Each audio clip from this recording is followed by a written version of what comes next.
afternoon, my dear CX leaders and my friends. It gives me immense pleasure to welcome you all to our fifth edition of the CX Transformation Virtual Summit. I hope I'm audible to everyone. Yeah. Fantastic. Thanks for the confirmation, Mr. Kala. Pleasure to have you. Uh, as countries worldwide are continuing to manage the impact of COVID-19 crisis, survival seems to be on top of mind for businesses in every other market. Businesses that are emerging from lockdown period will have a major second problem, have to regain traction and re-engineering CX to suit the current situation. So in this summit, led by some of the top CX experts, we will discuss future of customer experience, benefits of using insights from data to create seamless customer experience, latest advancements in CX with machine learning and AI. Most importantly, leading CX through disruptive crisis. Delivering new customer experience has become the centerpiece of many enterprise strategies to achieve sustainable growth.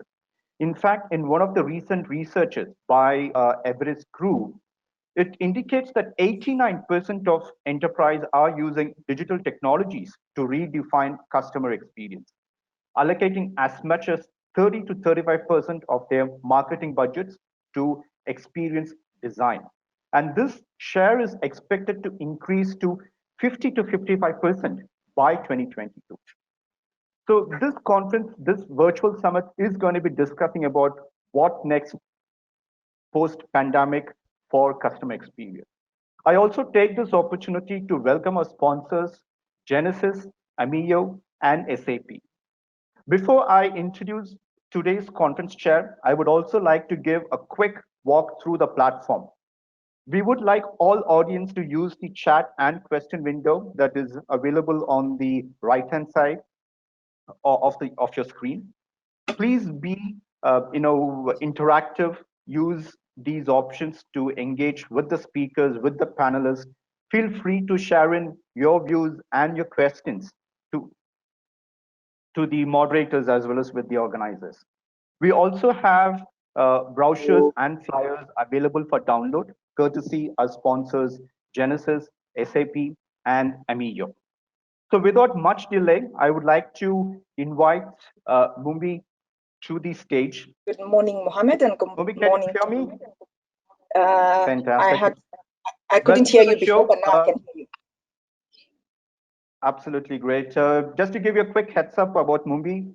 Mumbi Odame is the head of human-centered design at RMB, responsible for building a client-led, design-led capability for the organization.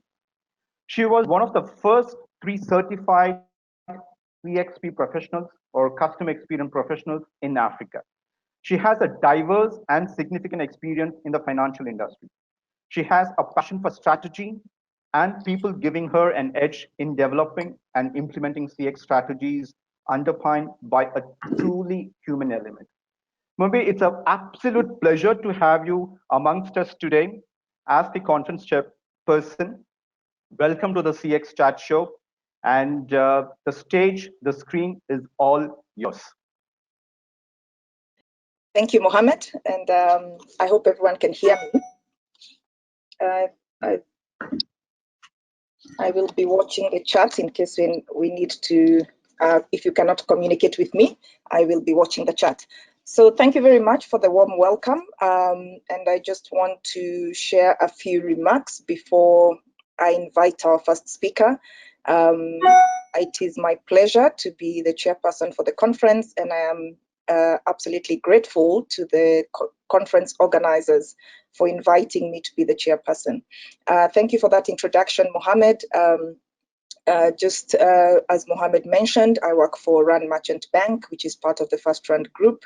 I am setting up the capability for design from a customer experience perspective, as well as also at the same time supporting the group in moving us to a customer-centric and digital organization.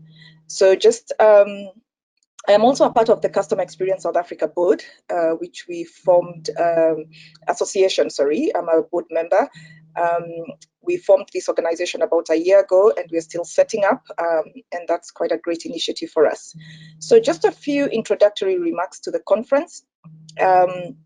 Customer experience remains quite a controversial topic in many circles. You will find that while the concept has been accepted by many organizations and industries, actually, the how to implement and change customer experiences, its relationship to other industries, its relationship to other sectors within the organization and silos within the organization remains largely a part of debate. And the reality is that customer experience requires the collaboration of the whole organization. And there's a lot of time spent in the industry trying to say, where should the customer experience sit? Who should be responsible for it? What should we be doing if we are a customer experience team? And to a large extent, we've significantly matured. But I think that debate remains on the table pretty much because it requires the whole organization to implement it. So you will find that in most organizations, it sits in different areas. And in my view, that is basically a function of the focus area of the organization at that point in time. It is not my view that one is more important than the other. I actually think customer experience should sit where it actually delivers most value, where you have buy-in and where you are going to affect the organization in a positive way as fast as possible. Having said that, we are all aware of the importance of leadership and support from an executive position for CX to actually evolve in the organization. So organizations define customer experience differently, and recently I found an interesting definition around enabling customers to achieve their objectives. And this significantly resonated with me. I do think it has a function focus. If you think about experience as the 3 dimensions that were first defined by Dr. Sanders, being accessible, functional, and emotional. However, it does talk to the fact that the focus of customer experience should be about the customer, should be about delivering the customer objectives, whatever those objectives may be.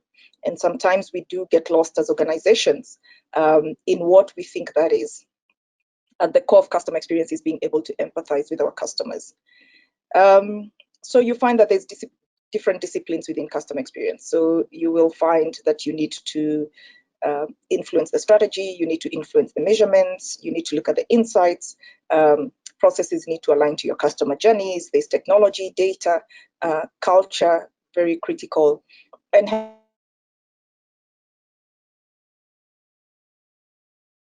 is now being asked, is there space for customer experience? Is it too difficult to do?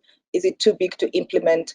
And should we maybe just forget about it? Which is quite dynamic for the industry. So if you're a customer experience professional, if you're a practitioner like I am, these are concerning statements if organizations start to think that there is no space for customer experience.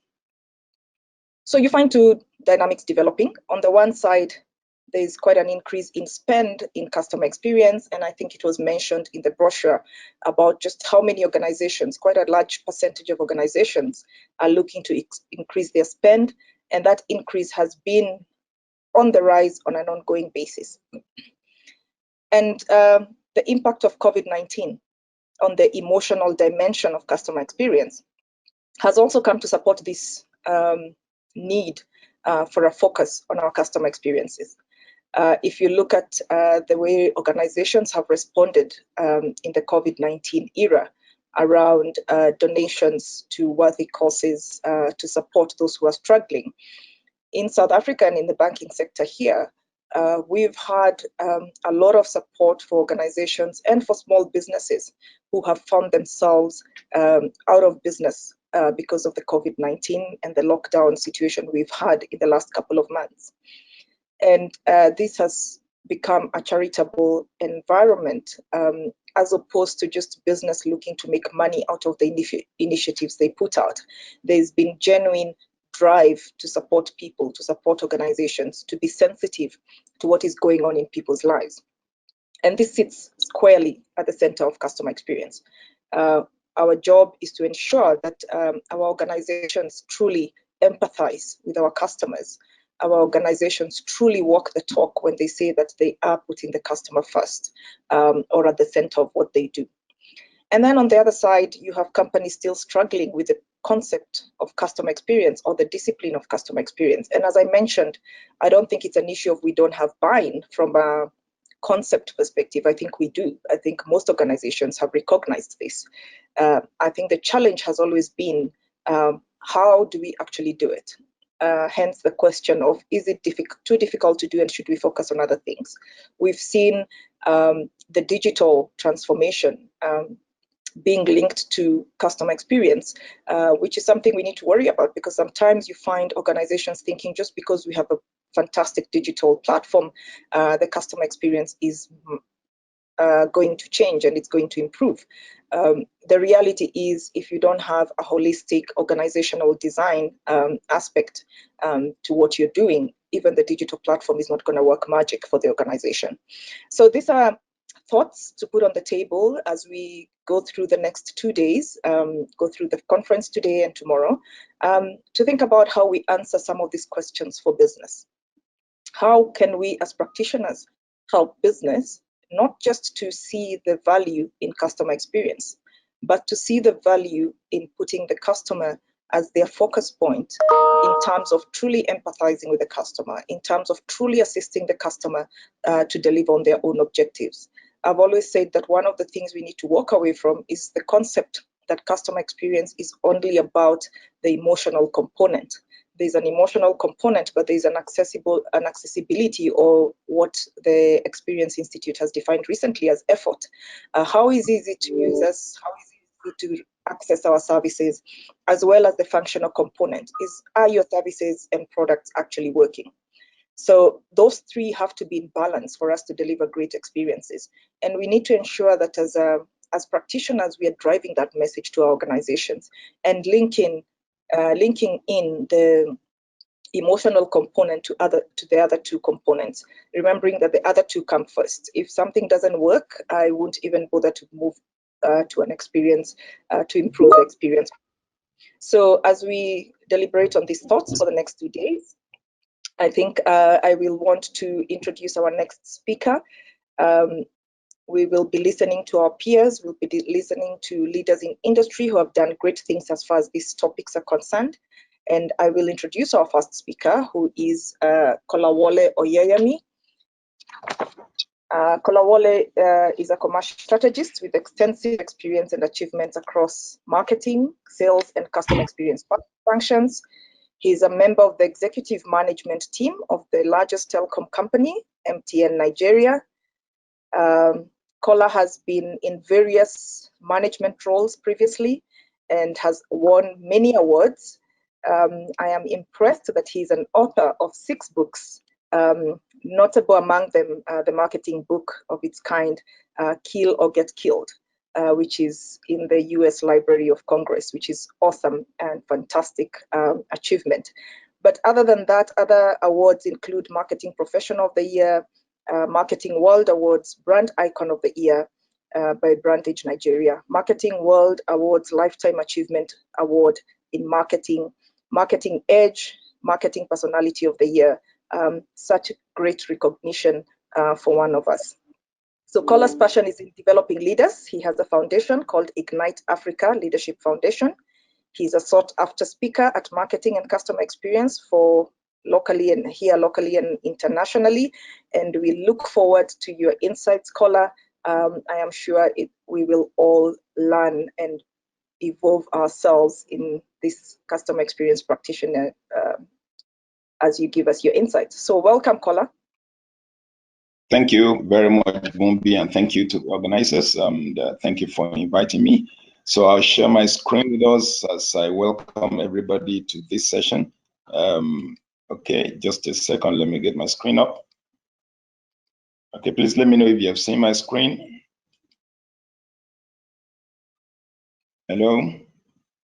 We are still waiting. Yes, we can see it now. Thank you. Okay, all right. Yeah. Thank you very much, and it's an honor to be here to share some thoughts on what I call the emerging realities within the customer experience space. And thank you, Mumbi, for setting the tone and giving us a very, very good background to the real. Okay, what has happened to my screen now? I'm seeing myself instead of seeing my slide now. Okay, let's go back just a second. Trying to get used to this particular. All right. All right, good morning and good afternoon. Apologies that there was a bit of a hiccup there just a few seconds ago. Again, thank you very much, Mumbi, and thank you, Mohammed, for both the invitation and the introduction. And I'm trusting that we're going to have a good time together in the next couple of minutes that I have.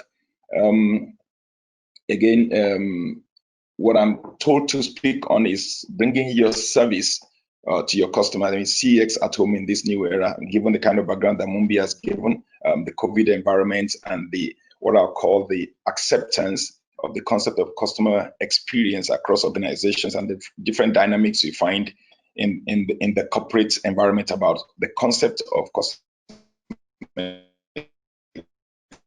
experience and how relevant position it is given and how much value is placed upon it. So today I'm going to be walking through about a framework. Okay, the framework will look at what I call the heart of customer experience itself, and then I'm going to step back to look at the global impact of COVID-19 on the practice of customer experience, and then I'm going to look at what developing economy reality is, and I'll be using Nigeria as a proxy, and then I'll look at how some of these issues are handled or responded to by customer experience, and then give some local examples, and then that'll be my own thoughts on this. Okay, so here we go.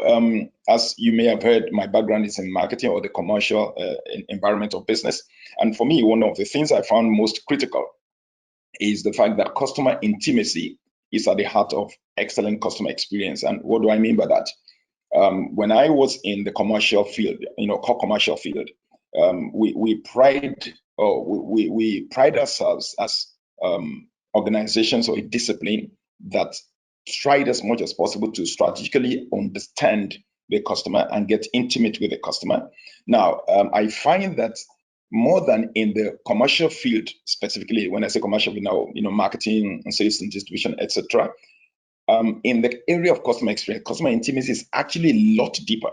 Okay, because a lot of times people look at customer experience from the reactive point of view. Okay, that already there's a problem with the customer and you're trying to manage that customer. Okay, or a customer is called into the call center, the customer has written a mail to complain, and you're trying to manage that circumstance. That's a reactive form of customer experience. I look at customer experience from a holistic point of view of before. I'm glad when we talked about design before the product is developed. Okay, I call it experience design first before product design. Okay, and you cannot do that if you don't have a deep understanding of what I call customer intimacy, in which case you deeply understand that customer, the nuances, the preferences, the motivations, whatever drives that customer, so that in your design of the experience that is done in there, so it becomes intuitive because you're almost second guessing the thinking pattern of your customer based on his motivations, his realities, and what his needs are.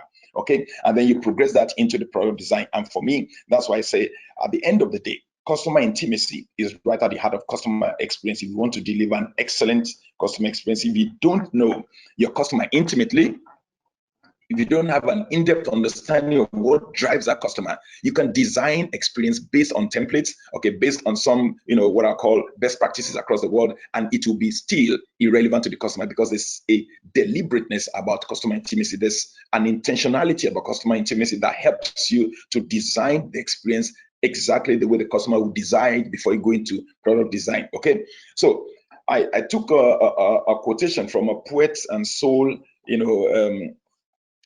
poets, as it may be called. It says, true intimacy is a state, it's a state in which nothing exists between two people. Okay, no space, no inhibitions, and no lies. Okay, which means I don't design for you because I'm thinking for you.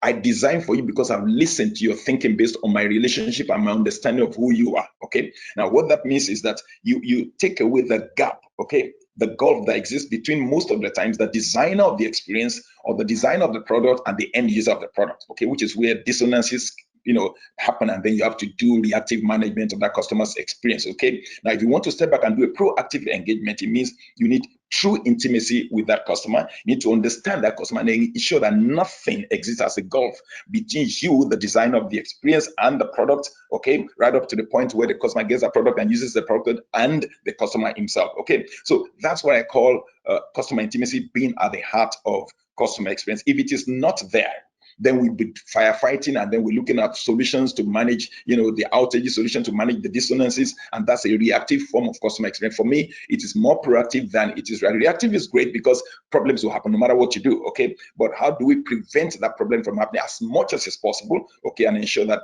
from the get-go, the customer gets the best possible within the environment in terms of our value propositions to that customer, okay? So I just use this emotive expressionist quote to show how very intimate, okay, we need to get to the customer in terms of what drives the customer before we design anything for that customer. All right, now I'll step back a bit again and say, okay, let's look at what some global agencies have spoken to us about what the reality of the COVID-19 is to us. And I'll be quoting from Forrester a bit extensively. Okay, one of the things that Forrester research has told us is that, okay, there's going to be a shift, and we've already seen that shift, okay, in terms of customer expectations, all right, from a spectrum of safety, to a spectrum of safety and convenience. Before it was more convenience, but now we are getting a drive towards safety first before you even think about convenience. Okay, that's number one.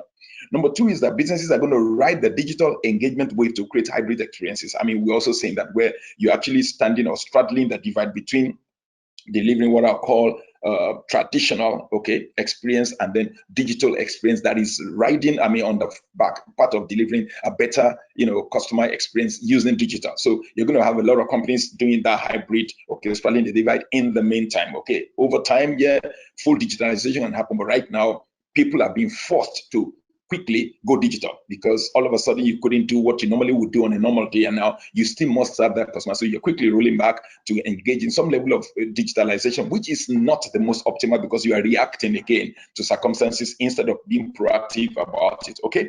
And according to Forrester, the third thing we're going to see is that firms and governments will invest in the once impossible to drive the future of work, okay? What we're talking about here is that a lot of times we paid lip service to, okay, the future of work, the future of work, the future of work. Now, all of a sudden, COVID-19 forced us to leapfrog into that future, okay? And so before now, working from home, okay, remote access, remote working was discussed, talked about as possibly something that will happen in 5-10 years down the line. But all of a sudden, COVID-19, rolled back everything in time, and suddenly we find ourselves having to deal with that reality, both firms, organizations, and governments, okay?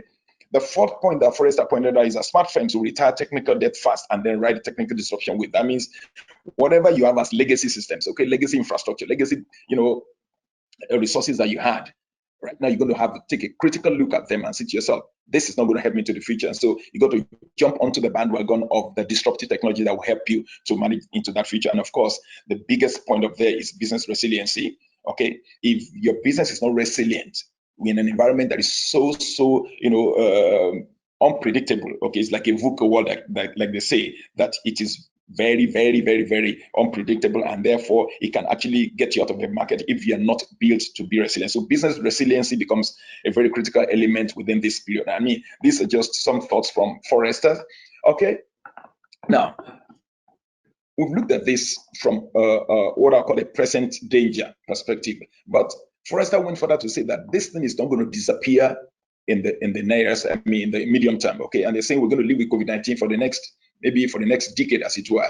Those are predictions that we hope do not come to pass. But reality today is that pandemics will still happen, epidemics will still happen, and all sorts of diseases, outbreaks will happen. So it's better if we use this, call it as a test case, to tell ourselves that, look, things are never going to be the same again, and prepare for that eventuality so that when they do happen again, we are not reacting to them, we are proactive, and we're ready to deal with whatever consequences may want to come out of that. And of course, the issue about confidentiality of data or privacy of data and surveillance will become a very gray area in the coming years, because why you're saying you needed to, respect people's privacy. Okay, now finding out the level of infection, the criticality of certain areas and people's predispositions to certain kinds of ailments is increasingly taking things away from the realm of privacy, because surveillance by government and organizations becomes more important. So those areas are areas that we begin to see a whole lot of gray areas, and it creates some bit of tension. Now, this is looking at, again,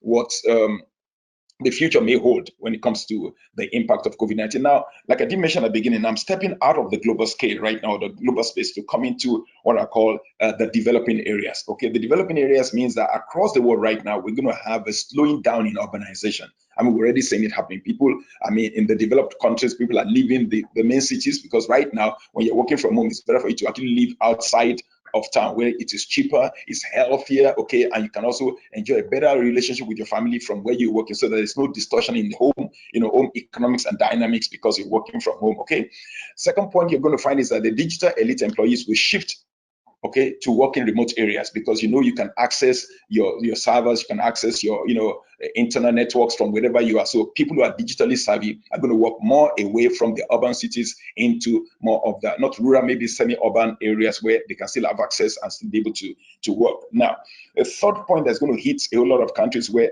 you've had a preponderance of the labor force working for call centers, okay, is that as this happens, more and more, they can no longer be dependent on this kind of economics right now, because as more organizations move away from the mega call centers and are doing more of work from home, and of course more into digital and virtual, customer care and customer service, functionalities, what we're going to find is that those forces will change, and then those economies will be forced to also change. Okay, now let's come down home. When I say come down home, I'm talking about third world or developing economies in the real sense of the word. I'm looking at some realities that we deal with here. Okay.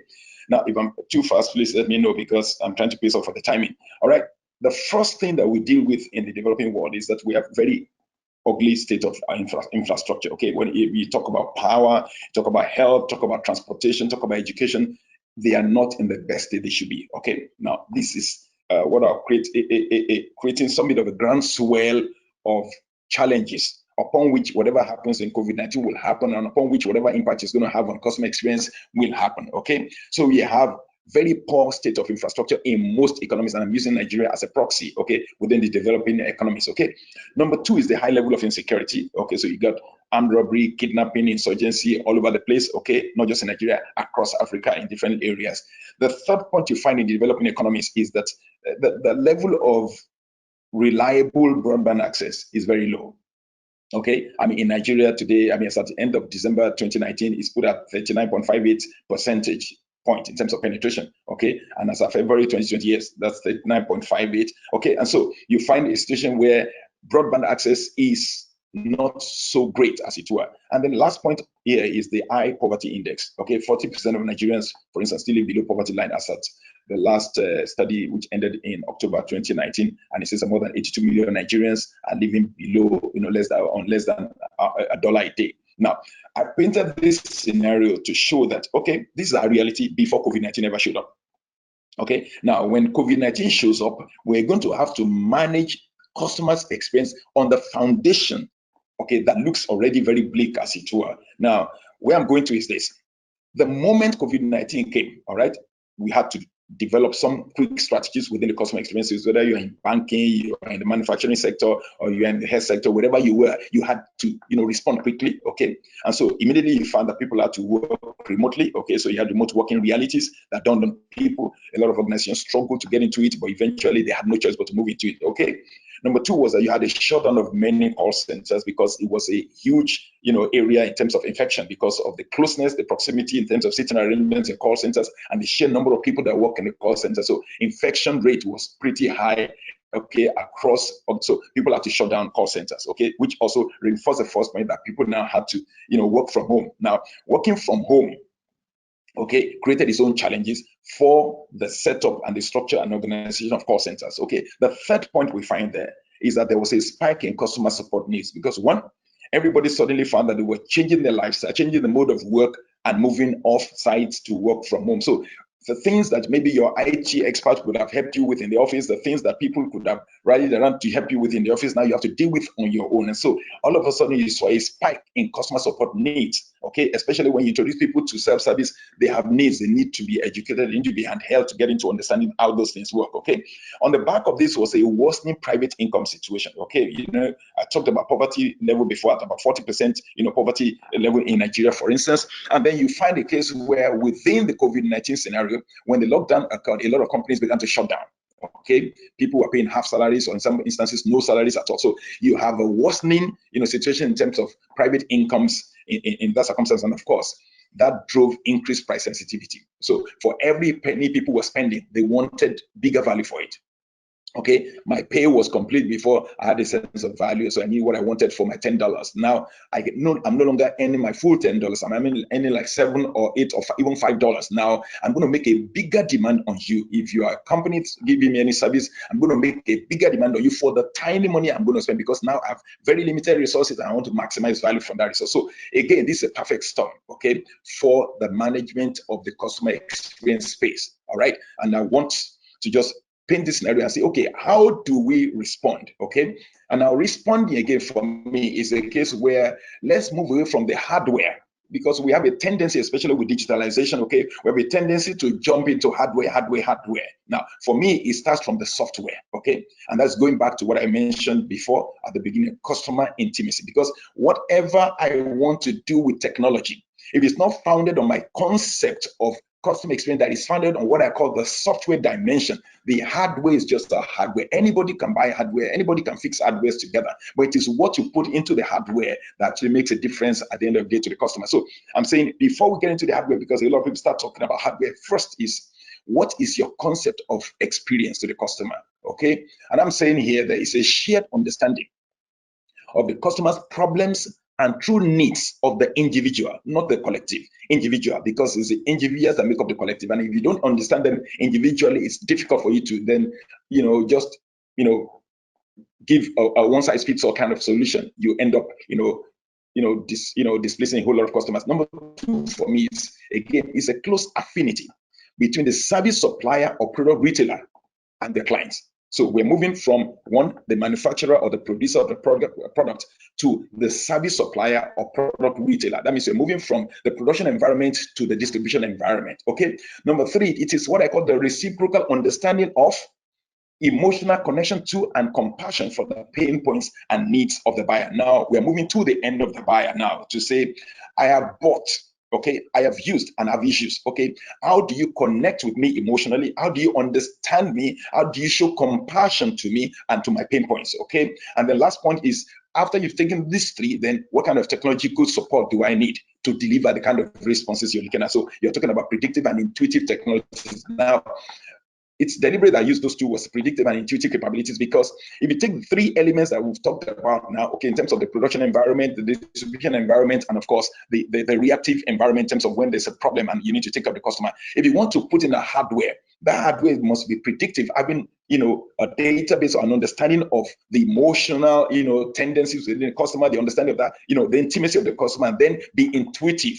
Okay, now you combine that and then you can deal with the elements of the first three. Okay, so for me, again, beyond the hardware is a software dependency. And a lot of the times, I remember Moby speaking to that, okay, people buy hardware, you know, talking about AI, okay, you know, machine learning, everything. Yes, they're great, but it is what you put into them that really makes a difference, not in the hardware. It's like, well, first you must define clearly in your mind your own concept of experience for that customer based on your intimacy about that customer and based on your big vision for the customer. Then that leads you into the hardware that you need to impute into your system and your processes to get that customer to have a delightful experience. Okay, so how do we solution this? Okay, and that's the next few slides I'll be sharing with us. Now, I broke down the solutioning into 4 dimensions. Okay, the first dimension is what I call the customer dimension. Okay, and that is that, again, I did mention earlier on that the customer needs is evolved.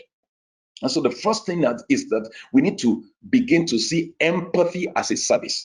Okay, from a customer dimension, first and foremost, that's it. Empathy. Now, the customer is worried about his security, he's worried about his safety right now. Before, it was convenience, it was speed of delivery. But right now, first thing is safety. So you must empathize with that customer. So empathy must be integral to the service we deliver to the customer right now. That's a reality right now, because people are apprehensive, people are scared, and you need to empathize with their state right now. Otherwise, you'll be sounding a gong that does not make sense to them. Okay. Second point is that home service and home delivery has become a reality today. And so you suddenly find a burgeoning of a whole lot of what I call the courier service industries. In my part of the world, there's a lot of courier companies that have now sprung up right now because they now suddenly realize that people are now ordering things for delivery at home. And the same thing as an organization, we must be sweet-footed to begin to design strategies to ensure we can now do home delivery, whatever services we deliver. The third point there is there has to be an effective and seamless migration, okay, to digital. And we've talked about digital again. And when you look at the last slide I talked about is how do you manage that migration? It's not just a brash thing, but you must hold customers along that journey to ensure that you hold them along the channels, okay, you engage them, and of course you educate them effectively. Okay, now that's what I call the hand holding through migration to self-service, because when you go digital, your ultimate game is self-service. Okay, now in self-servicing, a lot of people are anti-technology. Okay, a lot of people are not technical oriented. Okay, all they want is give it to me in as simple a manner as possible. Don't make me read any voluminous manual or any technical manual. Give it to me in the simplest form possible. Now, how do we ensure simplicity in that process such that when you then enroll them into self-service is a seamless and enjoyable process? Okay, now the last point there when it comes to the customer is what I call the reinforcement of your brand values. Okay, and this is very important, very critical. And I'll say to you why I say so. If your brand is not trusted, if your brand is not reliable, if your brand does not have a deep depth of affinity with the customer, this is the moment of truth where you be tested. How do I mean that? If you suddenly say to not suddenly, reality drives you to self-service, or reality drives you to delivery. Now, if I'm going to give you my address to come deliver something to me, I need to trust you. Okay, when you deliver to me and I open the package, I need to trust you that it is that whatever it is I'm getting from you is in its most, I would like preserved state, as it were. Okay, I mean, my wife ordered for something a few days ago, and by the time she got it, it was broken. Okay, now she's got to go through the entire process of complaining and hoping that she can get back her money or have a replacement. Okay, now something has happened to that brand immediately. That brand is dented. Okay, so it's critical now that whatever you do in evolving strategies, you must ensure that the integrity of your brand is preserved, because that's what's going to build trust in the customer, to ensure that whatever decision they take about you, they are they are confident that you will deliver on what you have promised. Okay, that's for the customer. Okay, now let's come down to the organization, which is second dimension of solutioning. Okay, and what I say here is this. Okay, if I could pause you for a minute, we are running behind schedule significantly. If I could just, I don't know how much more you have to go, but if I could just ask you to summarize your points as you go. Thank you. Okay, fine. I just have two slides more to go anyway. So, all right.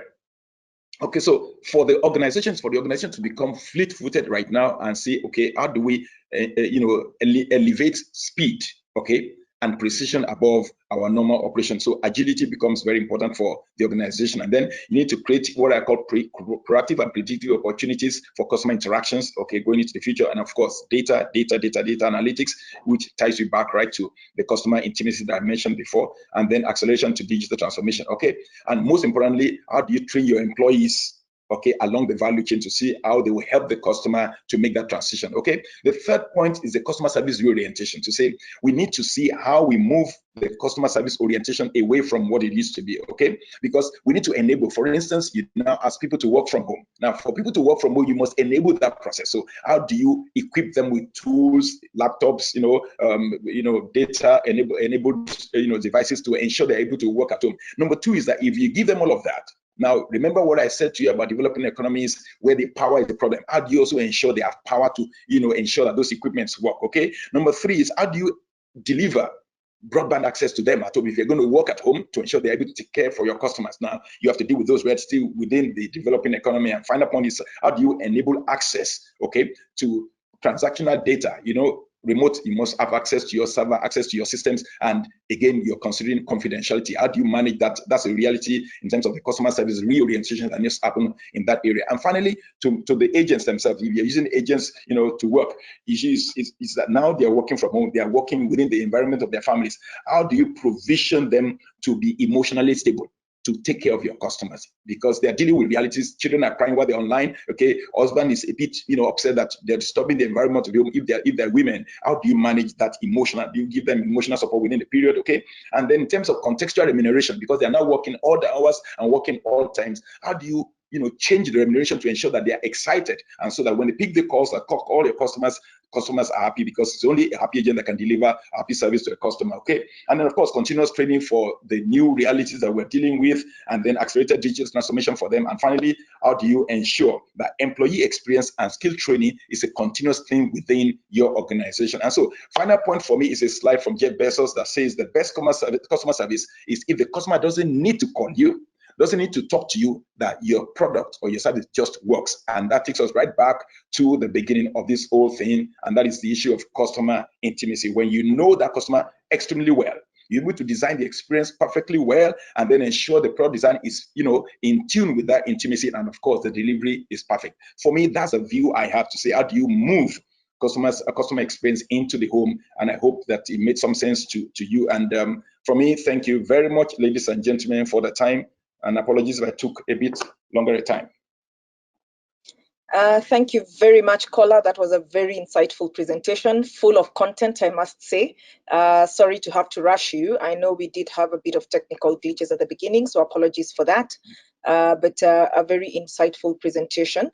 I liked the fact that you had quite a number of practical things that people can do to actually make a change to their experiences, whether that's for the customer or for the employees in the organization. Given the time, I will not be taking questions right now. We will ask that those who have questions put it on the chat, and Kola or one of the organizers will be able to get that answered for you. I will introduce the next speaker. Thank you very much, Kola. Thank you for your insights. Please stay online, as we might have some questions for you. I will introduce our next speaker. Okay. Thank you very much, Pieter, for joining us. Pieter will be speaking on sell faster and more to your digital customers. Pieter is from Genesys. He's a principal solution consultant in South and East Africa region, and he collaborates with businesses in creating to discover, plan, and engineer Genesys solutions that ensure business and customer experience objectives are met through the different strategies utilized. He has extensive background in professional services, wherein his responsibilities include implementation, configuration, integration, and support of Genesys solutions. And without further ado, I'm going to hand over to Pieter. Welcome, Pieter. Hello, Mubi. Thank you so much. Can you guys see my presentation? Yes, we can. Thank you. All right, perfect. I think with the time being, always want to get more content in than we always have time for, so we always try to push the envelope. So I think I'll jump in directly. I suppose I don't need any further introduction than that. Thank you, Mubi. So really what I'm trying to, and I think it's a good segue into Kola's presentation before. But what I wanted to just position is just Genesys, just to give you an idea who Genesys is. We're a leader in the market with customer experience platforms. Coming back way when in 25 years, we handle upwards of 25 billion interactions per year. We have 1,200 partners worldwide, 11,000 customers, 5,000 employees, and across 100 countries. Of the top 100 the top valued brands, the top 100, 62 of those are currently using Genesys platforms or Genesys solutions. Some of the logos you'll recognize are Uber, Apple, Coca-Cola, Facebook, McDonald's. So we have a good, let's say, good footprint in those top 100 valued brands across the globe. And before I go to the next slide, and everything is evolving. Genesys, we're also evolving. And if I take creative license, as much as Elon Musk and SpaceX is basically pioneering a space flight as a service, Genesys is pioneering what we call experience as a service. And this ties nicely into Kola's presentation. It comes around empathy. So our vision from Genesys Cloud is really to connect all of you from a business perspective, to break down the silos. So from in the left-hand top, service, sales, and marketing departments, bring them all together in engagement with your customers. Combining that with customer and employee data, I think according to statistics, businesses use less than 70% of the customer information they already have. And obviously they have lots of employee data. And then going up the circle on the right, leveraging artificial intelligence over that, overlaying that, and bringing that circle together into the orange part of the circle of experience as a service, which is all personalization. And again, it comes back to it's a good time from Kola's presentation. So the personalization, almost a hyper personalization that we need to provide to our customers to differentiate in the market. And then obviously in the center is the customer. And then by showing that empathy, you gain their trust. And by gaining the trust, you get the loyalty of the customers. And thereby you can differentiate in this ever increasingly competitive market where I suppose we all know the last few months there's been a huge digital shift, not just from a platform perspective, but also from a customer or consumption perspective. So the top trends as they were end of 2019, beginning 2020, lost margins on retail assets, shopping cart abandonment. There was an omni-channel service gap or convenience gap, if you will. So you know, just really the disconnect between walking into a store or contacting somebody via email and then phoning in, and there's no context to the agents or to the users at the other end. So therefore you have to explain yourself every time. So there's a convenience gap. And then of course the supply chain transformation that was required, and I think that's accelerated with just how things are at the moment. And of course, I'll be remiss if I didn't mention the global pandemic, which has had a big impact on digital sales from a trend perspective. So some of the challenges, there are way too many to talk about. We'll need, I suppose, a couple of days to go through all of them. But if I take it up to a 30,000 foot view, one of the big things is just really return on investment. Hello? So one of the big things is really the return on investment that companies are seeing from a digital spend or marketing spend. So as of 2019, globally, it was a $209 billion spend on just on marketing, digital marketing. But the most concerning thing there is only 3% of that spend actually converted into sales. So there seems to be a big impact from an ROI perspective. Now, obviously, if we take into account that, again, due to the current circumstances, we might think that there's going to be a big change with regards to marketing and spend on marketing. And if we think about, or if we look at Gartner, a recent survey they've done in 2020, actually in June, I think, is really to the annual CMO spending results or spending projections from a marketing perspective. So we can see overall the spend is actually about 68% is either going to be no change to the budget or slight change up to a significantly increased budget. So it doesn't see, well, on the one hand, we can see there's a parallel alignment towards increasing digital marketing spend because the customers are going online, really. Obviously not everywhere, but as a global shift, almost as there's a shift to digital that we've seen. And then also from a marketing technology perspective, so Google Analytics, Marketo, all of the technology that underpins the digital marketing strategies remains at 26.2% more or less. But then also looking into next year, we can see on the right-hand side a significant increase expected, upwards of almost 70% of the CMOs reported that. So definitely just underpinning that. But now just bringing it back to how do we sell faster? How do we increase that ROI? How do we convert more, doing more with what we have or even less? So one of the things, the primary factors that we can focus on is just the lost opportunities. So we get so many people to our digital footprint, to our websites, but of those, and if we look on the right-hand side, over the years, we can see that just a simple measure or simple measurement of that is the shopping cart abandonment. So marketing successfully brings them to our website or to our digital platforms, but then we never close or convert the sale. And it was actually worse in 2018 where it was upwards of 75%. So that's a huge loss of opportunity. And then on top of that, layered on top of that is just the amount of time people actually spend on your site. Now you spent all of that money, you brought them to your website. They're actually looking at your products, and you've got they're on average 6 minutes on your site before they move away somewhere else. Now that could be to a competitor if they don't find immediately what they were looking for, or there's just nobody to help them at that point in time to make that or to influence that purchasing decision. Now you'll see the names listed at the bottom is more your global brands, but if I bring it down to our continent, if you will, to the African continent, if you look at Conga, Takealot, Kilimall, Jumia, we spend longer on an average on those digital platforms than our international friends, with the outlier being Congo, so that's pretty high. But it still means on average, it's only 13 minutes that they are spending on your site that you're getting from them from the digital spend. So we need to be able to, in that 13 minutes, that's the golden 13 minutes in our context, to either influence their buying decision, shape their journey, and drive the, the ROI or increase the ROI from that spend. So if I can sum it up in a short catchphrase, it's really the short window of right timing. That short window is every time somebody comes to your site, you've got that small window of timing to influence their buying decision.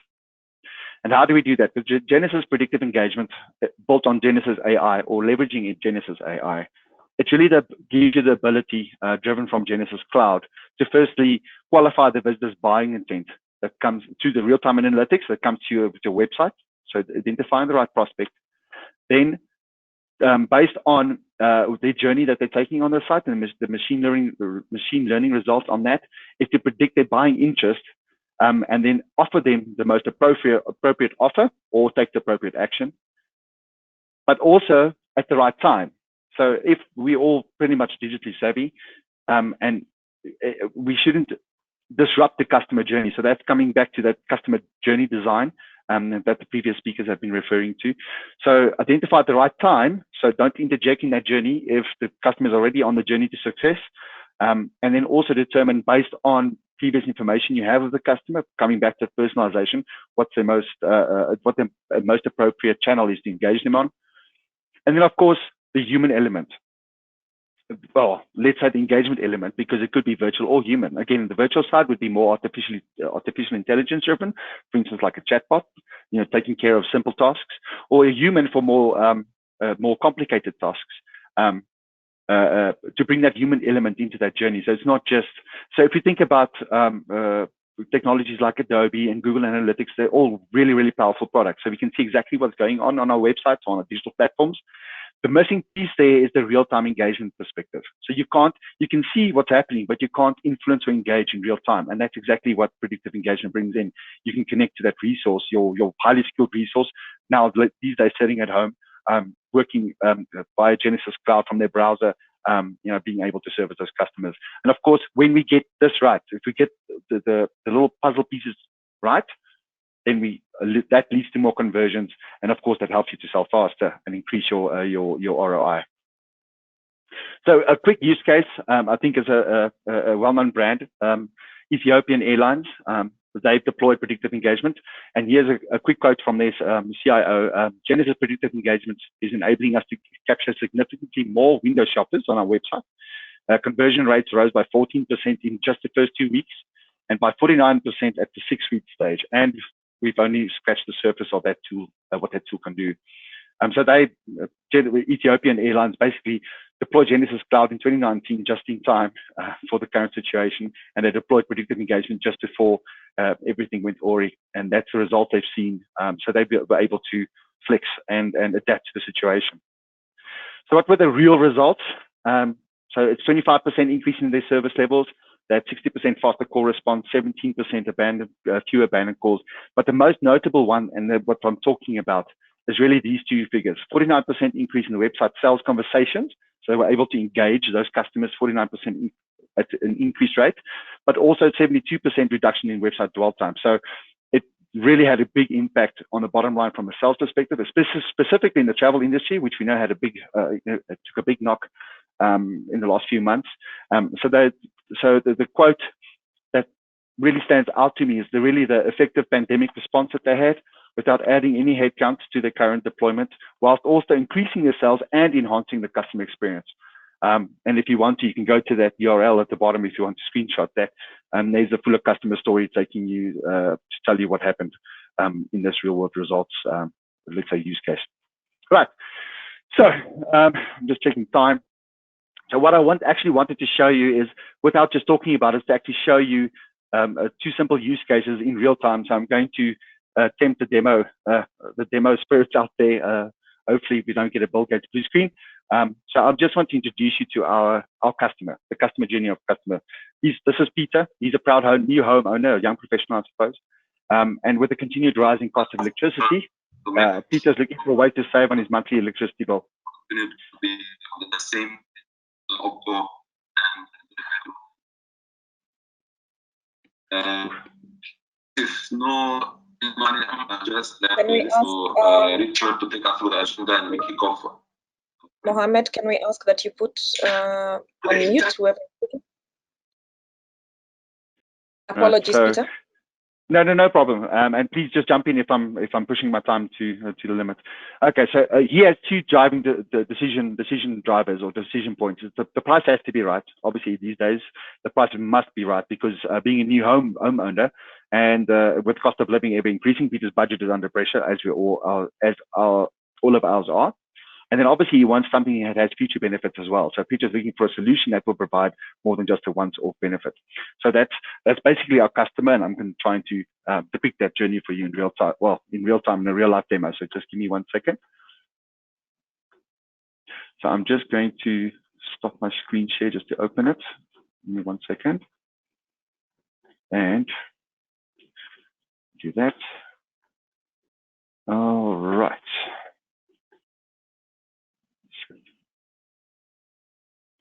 All right, so let me share my screen again. Right. Okay, so hopefully you're seeing the website, GSOL. So it's a fictional website that we use just to show you the customer journey that we use for demonstration purposes. So GSOL is a solar, so again, coming back to the infrastructure issues. So solar power being one of the ways to get around that. Peter wants to deploy solar panels on his home to be more efficient at power use. And he's looking at the website. He's perhaps looking at, okay, he's a new homeowner, so he wants to look at the residential options that he has. And he reads through it and he decides, okay, this sounds good. And he just creates his account and he perhaps logs creates a user account, if you will, so he can interact with the company, either purchasing something or contacting the customer servicing agents. Now, this is all great and well, this is all pretty standard, but under the hood, if we use Genesys, we may switch over to Genesys Cloud, where Genesys Predictive Engagement is really executing on the artificial intelligence journey tracking capabilities. So if I go here, and apologies for clicking around all over the place. It's very difficult to demonstrate this platform in real time, but I'm going to give it a go. I think we're only seeing your presentation. Not sure if I'm okay. So let me. Okay, give me a second because then it means I'm showing screen monitor 2. There we go. All right, so you should be able to see it now.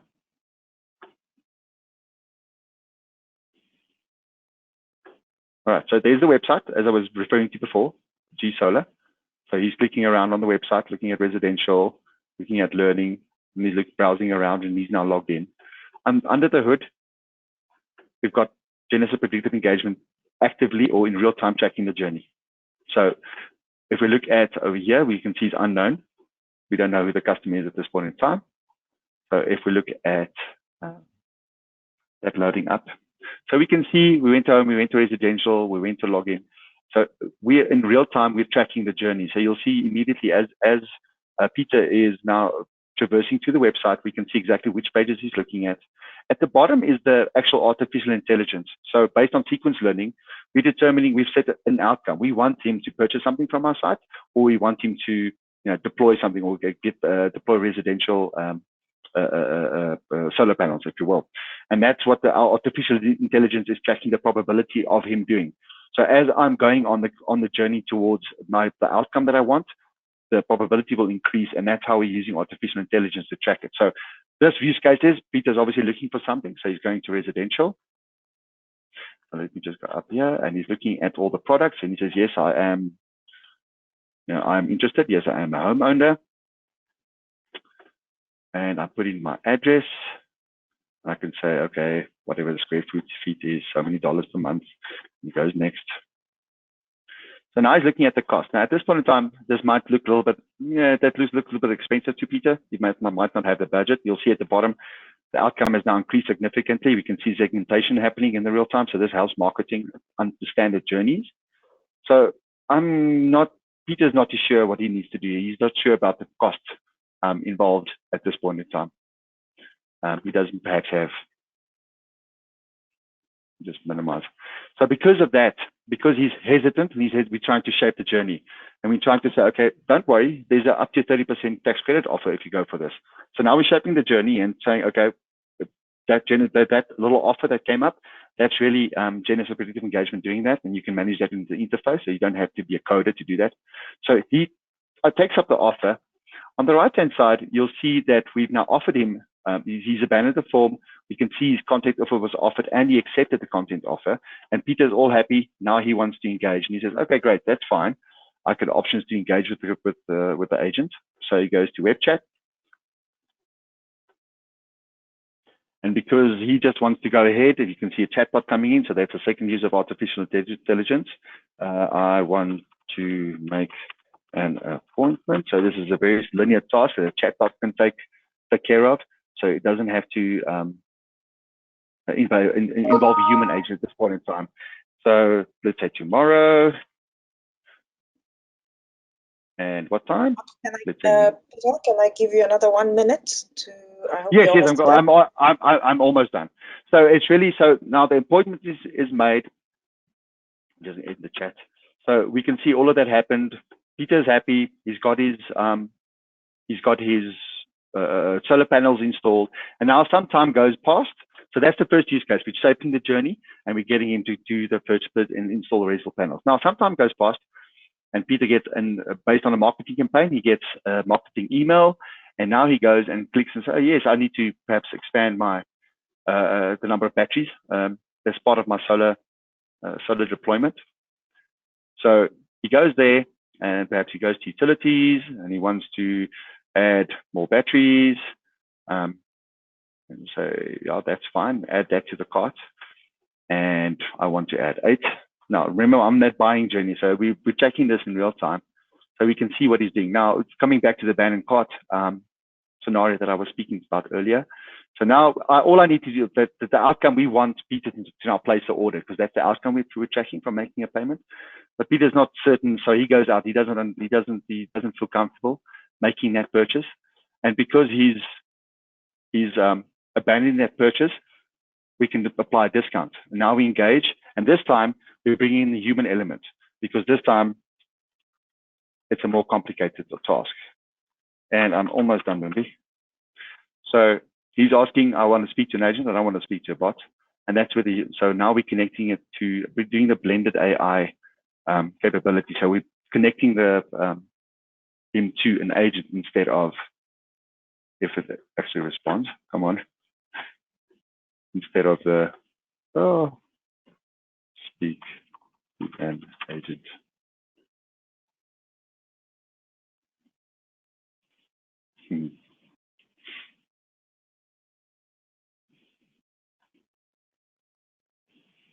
All right. So the demo god has now basically done that. So what I'm going to do, I'm going to start a real normal web chat just to show you. So apologies for that. Okay. In that chat. Right. So the idea is then to offer them the chat, get into the agent.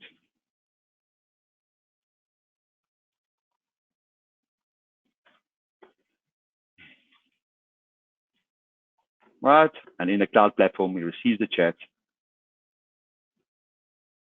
And if I expand that, now the power here is really, and this is the last thing I wanted to show before I'm done, is really for the agent to be able to show empathy. They need to understand what the customer's journey was to show that empathy. So now, firstly, the agent, before he responds to the customer, can see exactly what the journey was. He added the batteries. He went to the cart. He wasn't sure. We offered him the discount, and he abandoned, and now he's accepted the chat. We also see all of the segmentation happening along with the newsletter marketing attribution. So now the agent can directly see you have a discount. So he can immediately jump into context with the conversation with the customer and showing that empathy to build that trust and loyalty. And you can also obviously also see in the previous when you went the residential side, you can also see your previous journeys in there. So the agent has the full context, is able to show the empathy, and thereby drive the purchasing decision via that. So that's me. Apologies for the real life demo not doing exactly as it was supposed to. Thank you very much, Pieter. I think it's actually quite impressive to see it live. I do know about journey management, and I have seen some solutions, but I think it's fantastic to actually be able to see it happening in real time. So thank you very much for that demo, but also thank you very much for your presentation, which linked in very well to callers. Absolutely. It did, yes. Yeah, the aspects of empathy and trust and loyalty coming through and linking that into the digital experience and how we actually manage the digital experience from a sales perspective. So quite fantastic. I just have a quick question for you. Are you seeing this playing out in a B2B world? So I have seen a lot of journey management happening in the B2C world and not much in the B2B world. So what are you seeing from your industry in terms of the B2B world? Yes, we definitely do. We actually have a customer story for B2B specifically, Polycom, which is now Poly. They basically deployed in the B2B side of things. So there's different use cases you can use. You don't necessarily have to use it for a sales use case. You can use it for customer service use case, but also in the service use case or knowledge management use case, which is applicable more to the B2B, I suppose. But they definitely, there's a use case specifically for B2B. And it's really just around being able to engage at the right time, being there for the customer, or in this case, the customer being another business. Just being there at the right time based on artificial intelligence. But there are definitely use cases. I can actually share that with you if you want to, just exactly what happened in that customer story. Yeah, but it applies both to B2C and B2B. It doesn't have to be just customers. It can be other businesses, and it's really just down to the use case. Because we can track the journey, we can segment, categorize, and engage. It's really just how you use that capability and apply it to whichever use case you want to apply it to.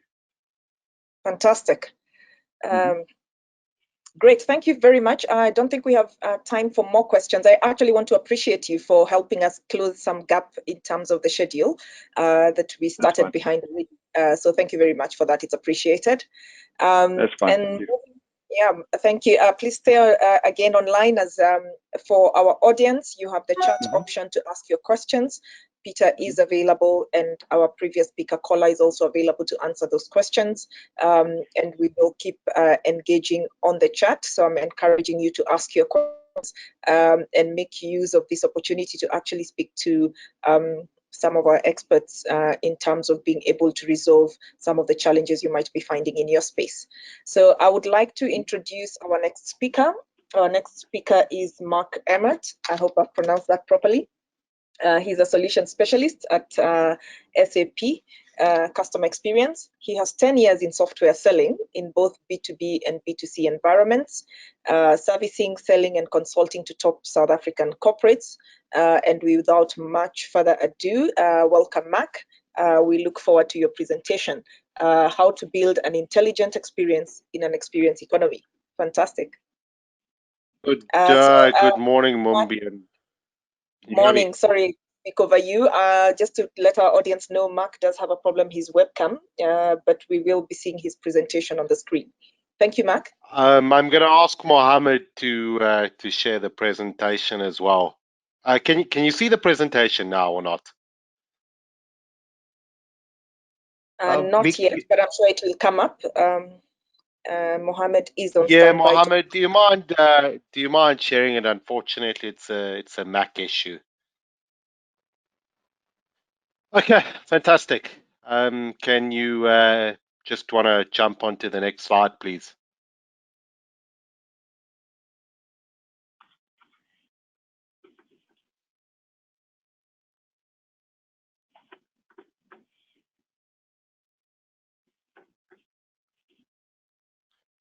Do you mind jumping? Fantastic. So before I started, my name is Marc Emert. I represent SAP's customer experience business here in South Africa. So thank you for the opportunity to the previous speakers. Your presentations were great. Thank you for having me. Before I start with my presentation, I wanted to give you a quick view of my lockdown experience. So if you could just click once more, Mohammed.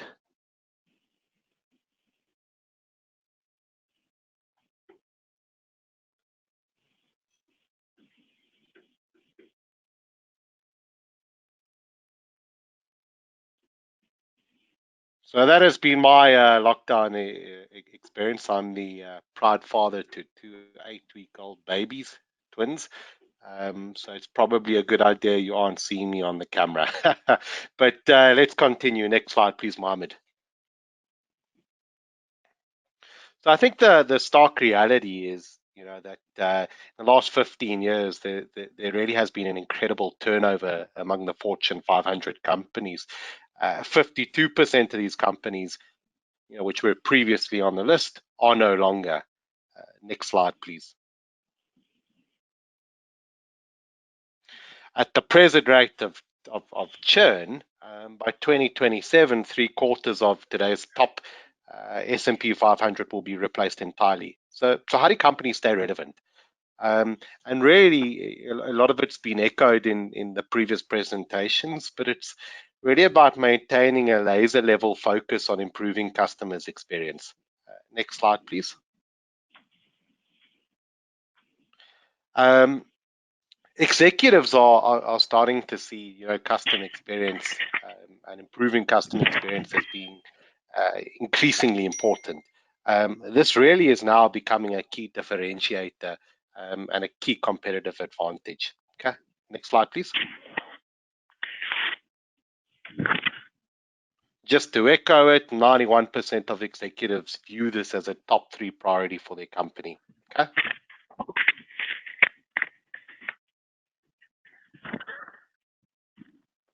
If you could jump one more for me, please.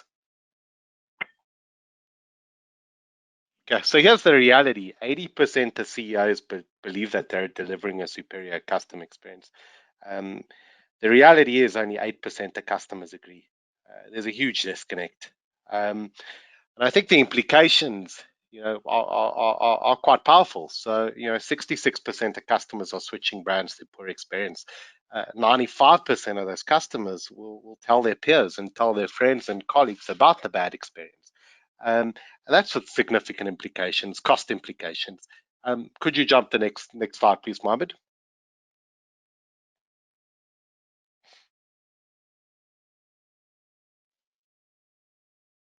Jump to slide 8, please. Okay, so now more than ever, we're living in the experience economy. Okay, and I think Pieter spoke to it in a fair amount of detail, and I'm going to demonstrate what it ultimately means. Okay, one more, please.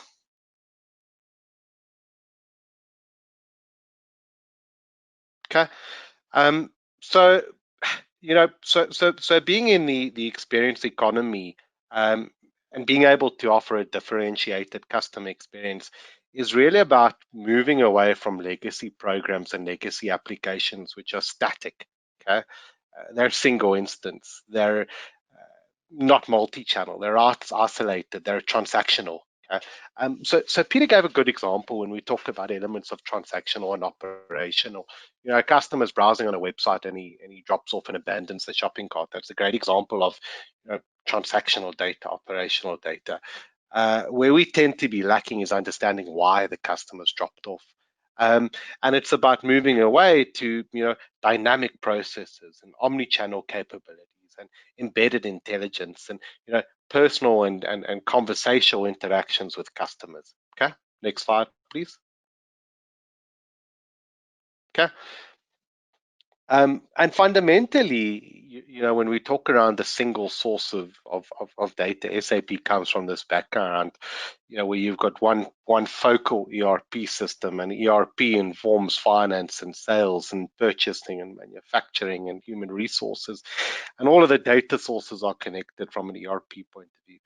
Jump one forward for me if you don't mind.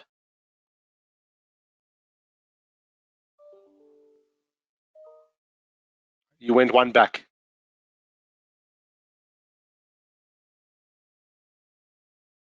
Okay. And here's the problem. So, if you're looking at the concept of experience state and you're looking at customer experience state and, sales and marketing, there's no single source of experience data which you can effectively start sharing across the organization. And I'll explain to you in a second what really experience data is. Jump one more, please. Okay. So, customers who are adopting this concept of bringing in experience data really have the ability to lead the way. They're optimizing customer acquisition, they're increasing share of wallet, they're reducing cost to serve, they're improving retention and reducing churn. Next slide, please. Okay. The concept of experience management is really the discipline of using both experience data and operational data, okay, and combining those to improve customer experience. And I'll talk to you in a second with what experience data is and what operational data is.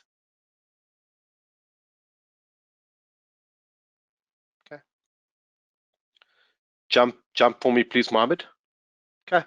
So you have two sources of data. You have your operational data, which is really your system of record data. And SAP come from that background.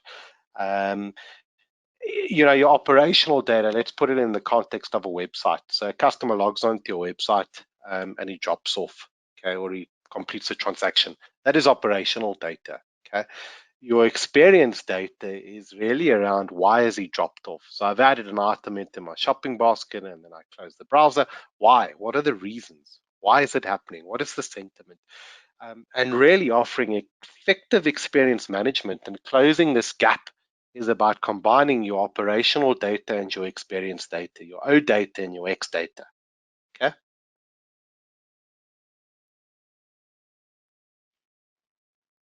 Okay. And X data can be collected by anyone. Remember, your X data is why is it happening? Okay, it can be collected by product or brand, by CX, by marketing, by HR, by IT, okay?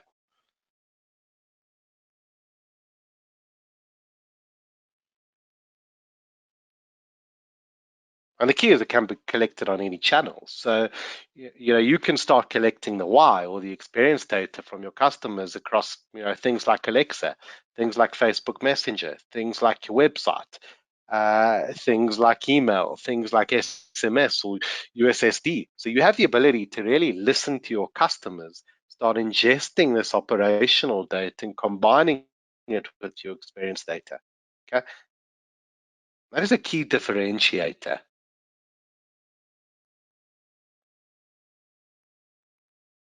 Okay. And really, experiences and operational data are more than being isolated touch points. So if you look at a typical customer journey, it starts with the online research. It then moves into searching on an online store, effectively checking out, receiving a product. I have an issue with the product and orchestrating a request for a repair. And what you're doing is you're having the ability to collect that operational data, merge it with the experience data, throughout the customer's journey. And that is really a key differentiator in offering a best-of-breed customer experience.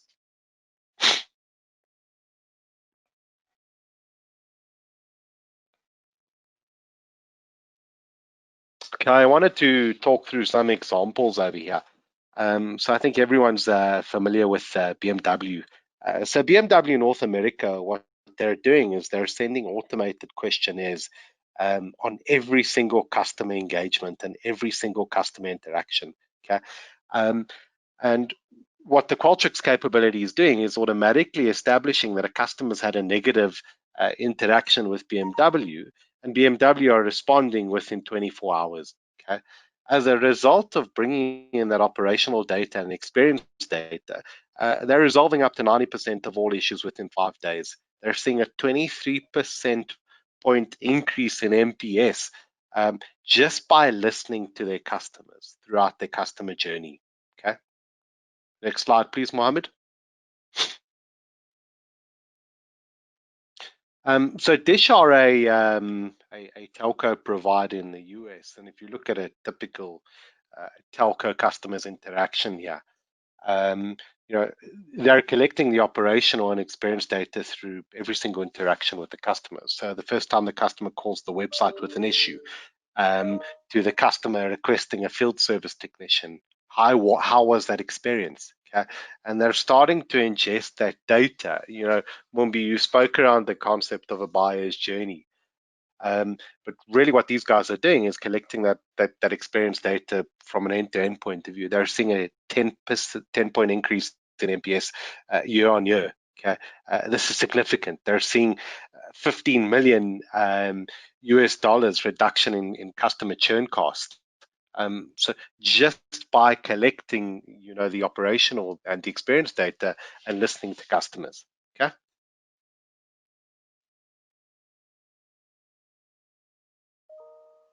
Okay, so what Shabani are doing is they're actually asking customers prior to releasing new flavored yogurts, okay, to get a view of, you know, customers' tastes, customers' preferences, and as a result of this, they're seeing accelerated time to market and, you know, things like reduced innovation risk just by interacting and encouraging dialogue between themselves and their customers. There are a lot of examples here. Okay, so leading hotels of the world, the very first time customers log onto their website, they're starting to ask them and have dialogue around what experiences they want, what do they enjoy, what do they like. And then you effectively use that data and feed it into a marketing automation solution. They're seeing you know, a 9-point increase in NPS and an 18% booking increase. Okay, just by listening to their customers.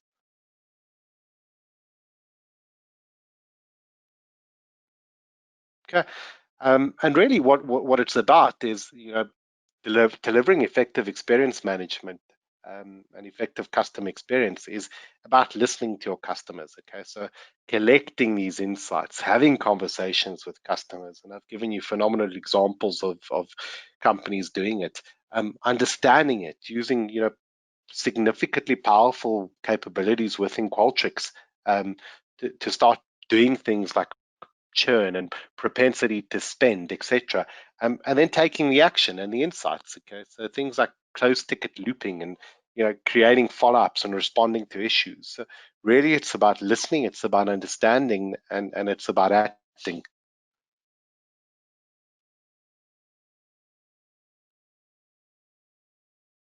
Okay.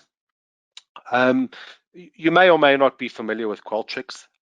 SAP acquired Qualtrics. It was close to a year ago.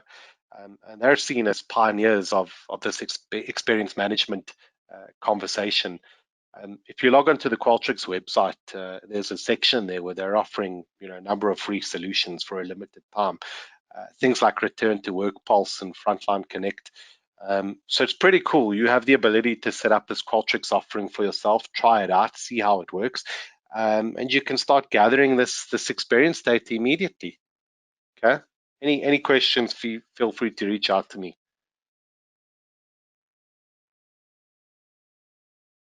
There's my details. So it's marc.emert@sap, and you're welcome to contact me on my cell. Thank you, team, and apologies for the technical camera and presentation issue. Not a problem, Marc. Thank you so much for your presentation. I think it was quite insightful as well. And again, a good follow-on to the first two presentations where we started with intimacy, moved on to starting to look at data and how it contributes, and how you link that to empathy, trust, and loyalty, and then coming to your presentation, Marc, where you're actually making that real with the numbers. It's no longer about intimacy as a feeling only. It's the issue is that we can actually measure what the customer is experiencing, and we can link that to operational data. So that was very informative, Marc, and I think for many people, as I mentioned earlier, the challenge with implementing customer experience or customer centricity is always around the measurement and the returns and how you actually make it real to organizations. So I have not seen questions on the chat. I'm not sure if there are any, but I'm sure Mohammed will send them to me. But just from my side, Marc, just to ask around, I liked your linking of experience data to operations data, the why versus the what. And also that you pull it together in terms of anyone can collect it, but I think critical is how you actually pull it together. I'm just wondering from my side, in terms of the details you were giving as your introduction, from an 80% of CEOs think they're great, while only customers, 8% of customers think so, and how that statistic has been around for a while actually. Where are you seeing the trend moving to as organizations spend even more money, especially from a digital perspective, and trying to arrest that understanding of customer experience? The reality is customer loyalty is increasingly becoming a thing of the past. You know, the other day I ordered pet food, and I really had no loyalty to a brand. I had loyalty to who offered the best experience and who could deliver the quickest. So customers are a lot quicker to pay for a better service. We're also a lot quicker to abandon a provider as a result of a poor service interaction, and that's not going to change anytime in the future. You know, my view, and it could be the wrong view, Mumbi, but if you look at what's happening with COVID and lockdown, people are increasingly frustrated.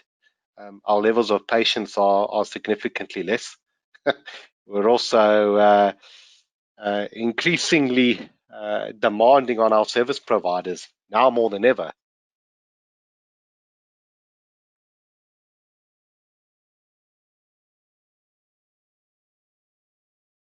I don't know if I've lost you, Marc. Yeah, so in summary, what I was saying with lockdown and COVID, as customers, we're becoming increasingly frustrated. We want better service now than ever. Yeah, so I think it emphasizes the need for agility, and I think that's at the crux of being able to offer great experiences, is being able to move with the times as far as customer expectations are concerned. So thank you very much for your contribution, and again, attendees, you can put your questions on the chat, and our panelists and our speakers will be able to respond to your questions. Moving swiftly to the next piece, which is a customer experience panel. It will be led by Sachin, and apologies, I'm going to just introduce Sachin, who will then, and I'm not sure whether I should pronounce your name as Sachin or Sachin, so apologies if I'm not pronouncing it correctly. Sachin is co-founder and heads global sales and marketing for Ameyo, a computer scientist by education and a product person at heart.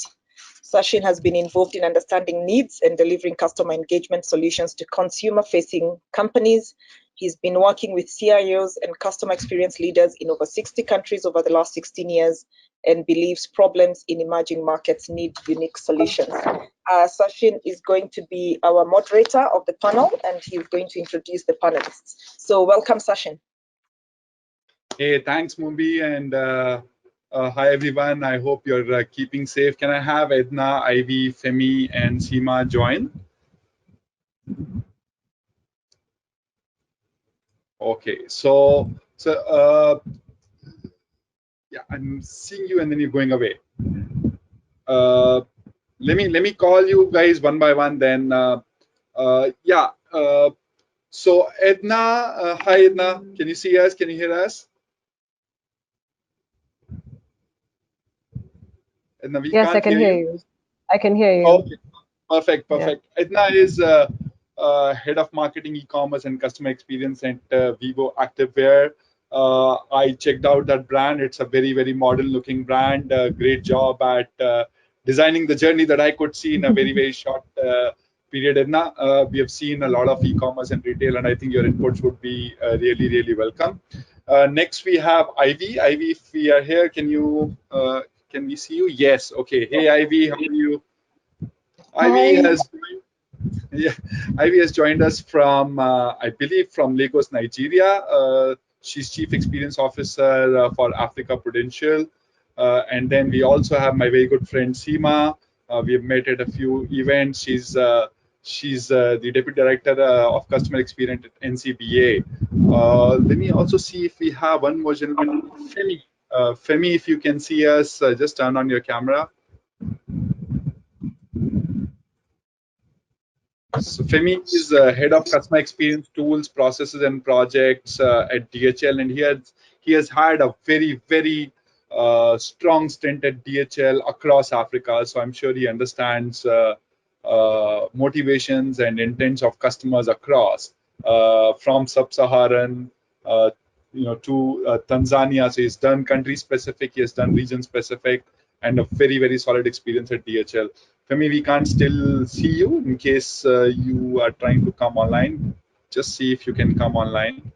Okay, so when thank you everyone for joining in on time, and I hope everyone is keeping safe. As I said, these are, if I may use the word, interesting. These are very interesting times for all of us. I think all of us have seen what nobody else has seen humanity do. And I think there'll be stories to be told for generations to come.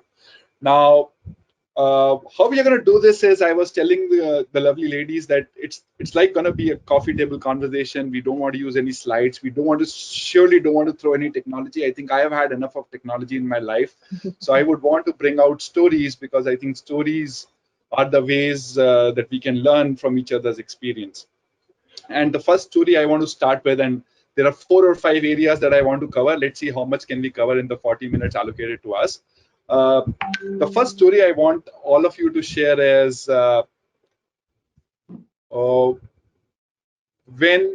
the COVID thing happened and when lockdowns were announced, what were your first reactions as a team, as an individual, and how did you guys gear up for what was in store? And especially from a business continuity or a customer experience continuity perspective. And Edna, let me bring you first. I see you, top right on my screen. So can I bring you first? Wow, thanks for putting me on the spot. So, wow. I think the last 3-4 months have been they've been very crazy on our end. So COVID happened, and as you know, Vivo currently has about 14 stores across the country, and people were scared of going to malls, and the government put this directive across to close, malls, and even some stores within the malls closed. So for a while, Vivo also closed its doors. I think for part of March and the whole of April, we actually ended up closing our stores. And we started relying a lot more on online. And then we also tried to pivot the business a bit, because Vivo produces clothes specifically, and Shop Zetu also offers clothes and accessories and different products. So we tried to pivot the business to offer masks. And I think that was a blessing and a mistake at the same time. Mm-hmm. Blessing in the sense that we were providing something that people needed heavily during that time. But mistake that we realized, I'm sorry about the background noise. We realized that our online platform, we had thought we had, developed it well enough to handle, very many orders. But because of the demand of the masks, those orders came in at a very large scale. So we had to kind of think through some of the processes and some of the tools and systems that we were using to keep the business going on and keep the team engaged and keep our clients engaged at the same time. So what we ended up doing was taking, this is a strategy we had towards the end of this year, but we actually brought it forward. So we ended up bringing most of the stores onto our online platform. So right now, if you visit shopzetu.com, all the products that you see are products that are in our stores and in our warehouse as well. So we started heavily focusing on the omni-channel angle. And for the team itself, that was a bit of a mess, because we tried to see how people could work remotely from home. And for some roles they were able to, and for others they weren't. But so far so good. we think that things are panning out well. The dust has settled. Now, if you go to the website, you can place an order for a product that's in Eldoret or Mombasa and have it delivered to your doorstep. So clients are still being able to shop. We're providing masks, which is something people still need. The team is safe. So yeah, COVID came with a lot of pressure and craziness, but we navigated through it. Yeah. Oh, and congratulations, I think pivoting business and then moving from offline to online in such a short span of time was a necessity. And I think there was a joke going viral that no CEO has pushed digital transformation as fast as COVID has done. Yeah, none. And let me bring you in, Ivy. Insurance, it seems also has become interesting because at least in India, I've seen that there is a greater demand. How have you guys seen? How did COVID, and not just from a business? Give me the stories of the team. Like what happened? Did people work out? Were they able to work remotely? What happened when COVID stuck? Okay, so first of all, thank you, Sachin. Yeah, okay. And hi, everyone. First of all, Africa Prudential is a registered business in the capital market. So we're not really insurance, right? We're not insurance at all. And what we do is we, work with individuals to get who have invested in organizations to get paid their dividends, yes, and that's what we do. But we also partner with those kinds of companies to make sure that they're, there's governance and they're, just advisory, ensuring that they're, okay and healthy in the capital market. Yes, so before the lockdown in Nigeria, here in Lagos, we had, as an organization, we had begun to see the trends. And so we immediately came up with our DCP plans, right? And we even tested. So we tested on the 23rd of March, right? This was a Sunday. We tested everything, everybody working from home. And we just thought, okay, let's just have this plan, in place, just in case of anything. But we really didn't think that we're going to go on lockdown, right? And then by the 25th, it was obvious that everything had changed. And so we thank God that we had that plan in place and we're able to work. All our teams, even our contact center agents, were working from home. So we did an assessment of our costs, what would they need, what are we going to even lose as an organization in terms of income, right? And what would we even save as well with people working from home? So we kind of expected all this to happen. And so our teams were working from home.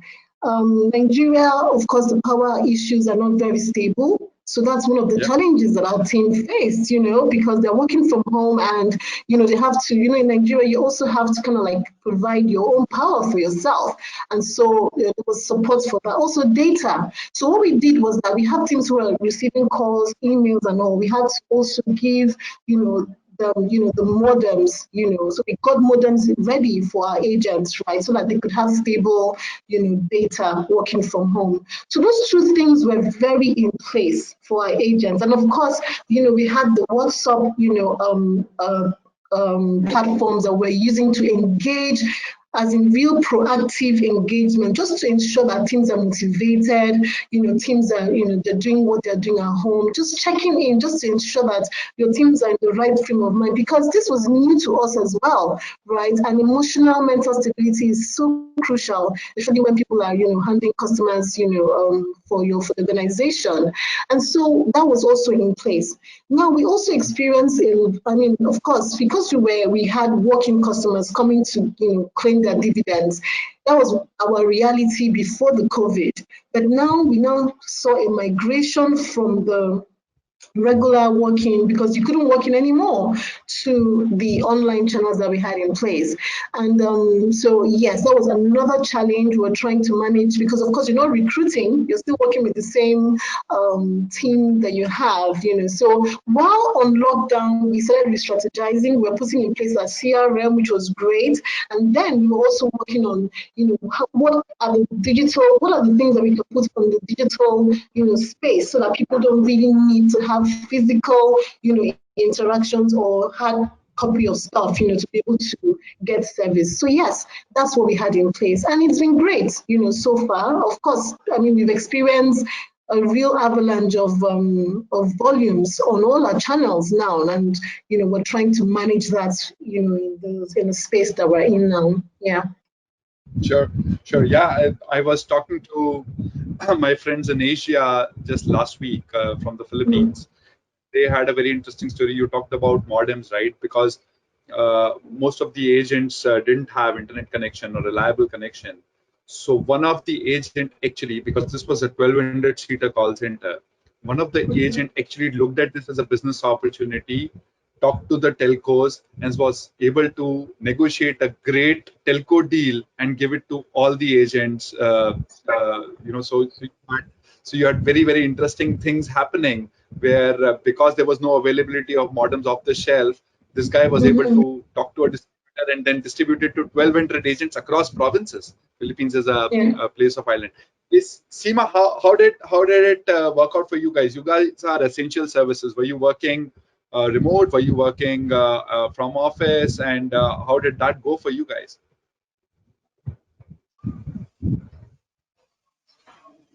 Seema, I can't hear you. Let's see if she's on mute. Can we just check that? Hey, Femi, thanks for joining back, man. I was feeling like the lone warrior between these three ladies. I'm so sorry.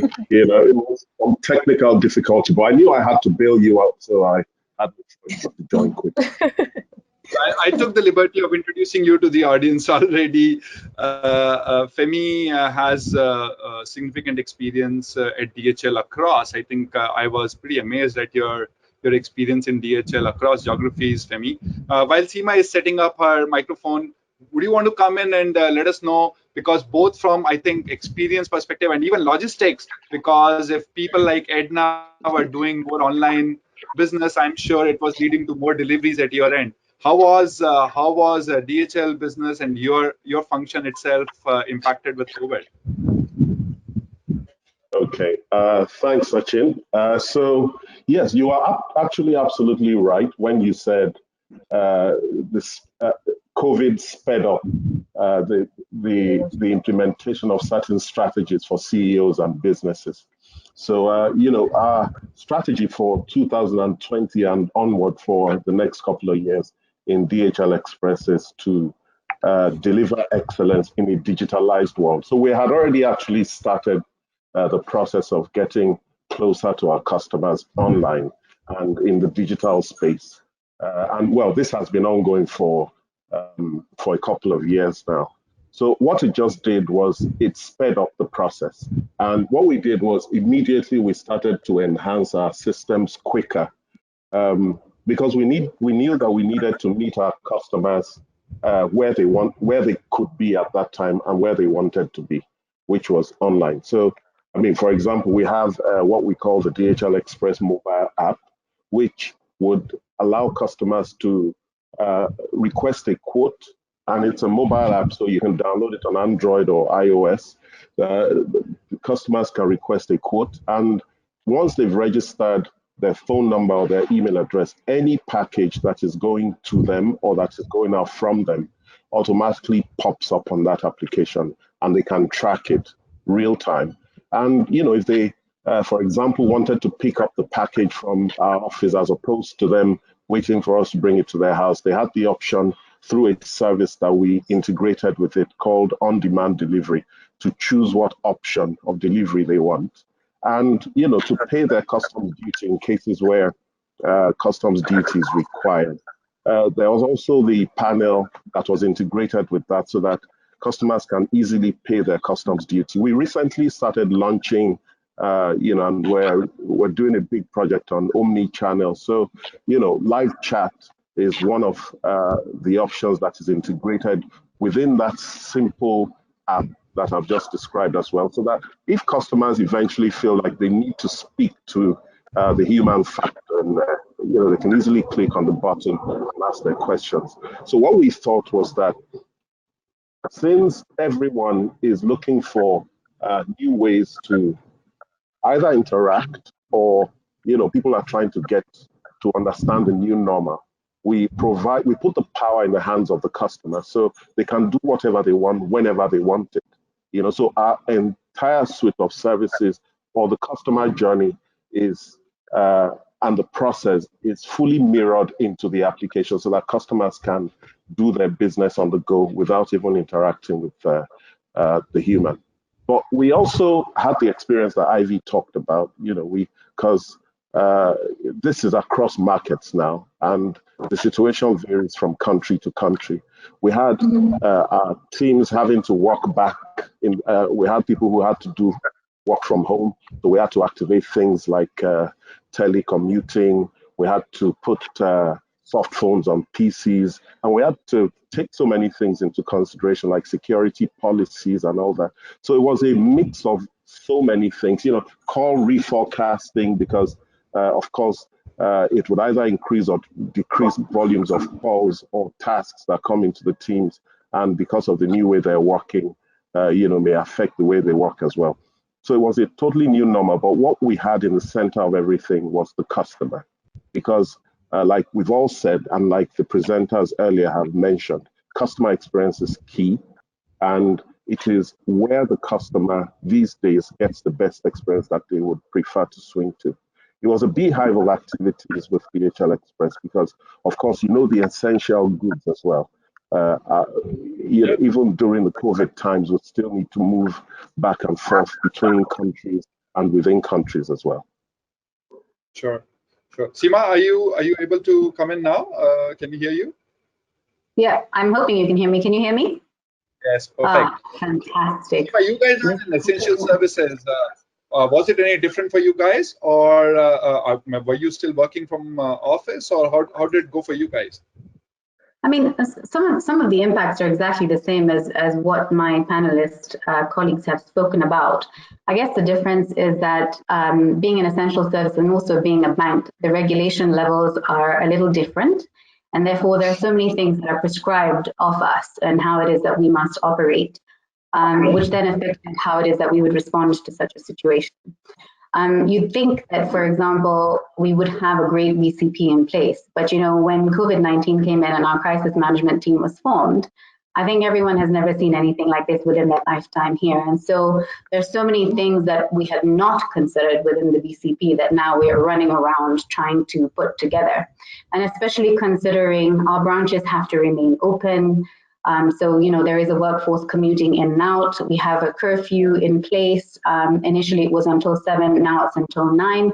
And so, therefore, that affected how it is that we get people in and out, getting special passes for them to travel. And, something as simple as traveling actually impacts an employee quite significantly, because the first week where a curfew was implemented, some of my team members were harassed by the police. Unfortunately, those are the kind of things that we were going through here. So from a staff perspective, if I'm just to look at an internal impact, I think really hats off to people who work within the service industry. Honestly, it has been a real transformation of mind and transformation of habit and everything. We've just been subjected to so much change and had to just move on with whatever it is that we need to enable our customers to actually experience us in the right way. So yes, I mean, impacts with respect to how it is that we operate, quarantining cash, looking at hours of operation, at the same time now moving our back office to work from home. So whilst we had teams operating from the branches because that's mandatory, a lot of our operations actually we were able to facilitate to move to work from home. So even the contact center, we have some agents working from home. We don't have all our agents working from home because access to bank systems are also quite tricky when it comes to just sharing them over VPN. So there are quite a few considerations when it comes to that. But the tech team is actually making quite a few steps in order to enable our contact center of the future to work from home, because I think this is how it's going to be going forward. So I have been working from home since March the 16th, and I go in maybe once a week or once every 2 weeks just to make sure that the contact center is okay. We've had to split our locations. So as part of the BCP, we have 4 contact centers running. And we have, I'm sure as most of the teams here have Team Red and Team Blue. Team Red and Team Blue can never meet and can never interact with one another. And obviously, over the last 2 weeks, we have had cases of infections. And then now obviously you have to react in terms of the protocol, what that means to operations, how to quickly just set ourselves up again. Even for branches, the same thing. You know, we have spare teams that are sitting and waiting just in case a branch is infected, because that would mean that we need to fumigate, and then we just get in a whole new team to come in place. So actually, there's a lot of BCP planning that has really just kicked in at a completely different level. But essentially, I think the human being is just going through change personally, and I think the colleagues over here also have spoken to that. So essentially, we're all being exposed to the same things. You know, there is so much talk on digitization. I'll tell you some of these stories. By the way, we guys work with a lot of contact centers, right? We had to move 50,000 agents to a work from home model across continents and companies, and we realized some of the challenges, but the most interesting challenges were the human challenges. You know, I've been trying to understand that whether the interaction volumes have increased or decreased after COVID, and I was able to answer it, and I'm going to put all of you on a spot to give me a percentage number. But before I do that, let me tell a little bit of perspective. I asked everybody that as a human being, are you more in touch with your friends today or less in touch with your friends? And most of the time, people are actually more in touch. They're checking in more often. Is everything okay? They hear a bad story and they want to talk to a loved one if they're okay or not. There is, in general, more anxiety. And when there is more anxiety, people want to talk more, right? They want to be close to people that they like. And now think the same thing from a business to consumer perspective. Is the consumer more anxious or less anxious? I think they're 10 times more anxious for reasons beyond our control. And hence, we have seen the interaction volumes for cause, like for Femi's case, where is my order? Will you be able to deliver? You know, people will have so many queries that they usually wouldn't have. In general, for a small problem also, they just want that human connection to be present because they're just more anxious. Have you guys seen that in your places? A yes, no answer, and maybe a percentage number. And I will start first. In Asia, we have seen a 20% increase in volume, even after all digitization, a bot being available, 20% rise in human-to-human interactions in a business-to-consumer kind of scenario. Whether it's sales, customer service, collections, I think one of the reasons also is because the physical infrastructure is not available. If you have to make a sale, branch is not available, so contact center has to make a sale, for example, right? But the overall increase is about 20%, and I'm talking the most expensive medium call. What have you guys seen? Is there a different trend in the total number of interactions? Anybody wants to take that shot? Femi, I see you nodding. So you guys implemented a mobile app and a chat. Has the interaction gone down? No, you are absolutely right. And you said 20%. We've actually seen up to 40%. And it is for the same reason that you've mentioned. Plus, you know, because of the technicalities of the time, of the period, you probably have other agencies. You know, for example, in DHL Express, we work with other government agencies. So if the customs service or any of the other services that should work to complement our business is not available to do their work, then, you know, obviously we cannot clear some shipments through. And customers become more anxious, just like you said. And then they want to call more to understand why the package is still hanging. Is it same for everyone? Yeah. Can I get a thumbs up if it's 20% plus for everyone? Yeah. Okay. See, so it's not so one hypothesis yes, that plenty, Femi, you know, up to. Femi, can you hear us? Yeah, I think there was a lag, so I just did a quick poll to understand if it's 20% for everyone. I mean, I'm getting a lot of lag. Are you guys also able to hear Femi clearly, or is it just me? Okay. So Femi, maybe you can check the connection once. And I know remote leads to some very interesting troubles for all of us. Can you hear me now? Yeah. Let me bring another perspective, guys. And now I will use a little bit of somebody else go ahead. Yes. Yeah. Femi, let me bring in another point here. We also know that management and this I'm speaking generally, and I want to bring the elephant on I want to address the elephant in the room. Whenever there is a cost pressure, right? Whenever there is a cost pressure, the customer service contact center is the first unit looked at, because it's still considered, all said and done, it's still considered a service function, right? Now, if we combine these two things, that people are actually calling in more, and there is a pressure to reduce cost, right? Whether it's through alternate channels, that leaves us with a very difficult problem, right? So I did a little bit of maths, and I've been running a survey. I will be doing that survey for Africa tomorrow also. If we look at cost of infrastructure and cost of employee, so let's say we are spending $400 on an employee, and I'm giving a hypothetical number because I have sample set from across. Our understanding is that if it's $400 on the manpower, it's $100 on the infrastructure. That's about 25%, give or take. Is that in? Let me just come in quickly. Is that sort of in order of range for you guys? The cost of infrastructure, cost per seat, and cost of employee, right? Yeah. 1:4. Yeah, Edna.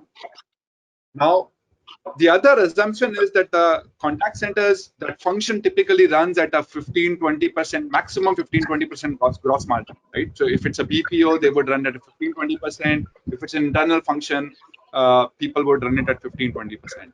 And the last assumption, and bear with me, I'm an engineer, is that 50% of the contact center cost is actually manpower, right? Everything else is, infrastructure, technology, whatever you want to call it, is less. So if the whole call center was running on a 12.5 or 15% margin, if you are able to completely let go of the infrastructure or the office, that's actually double the gross margin, right? So have you guys started thinking about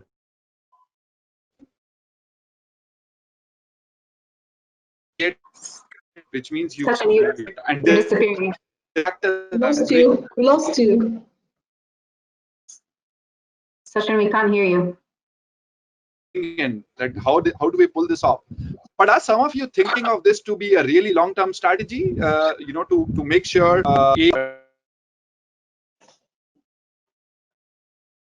Sachin, we can't hear you.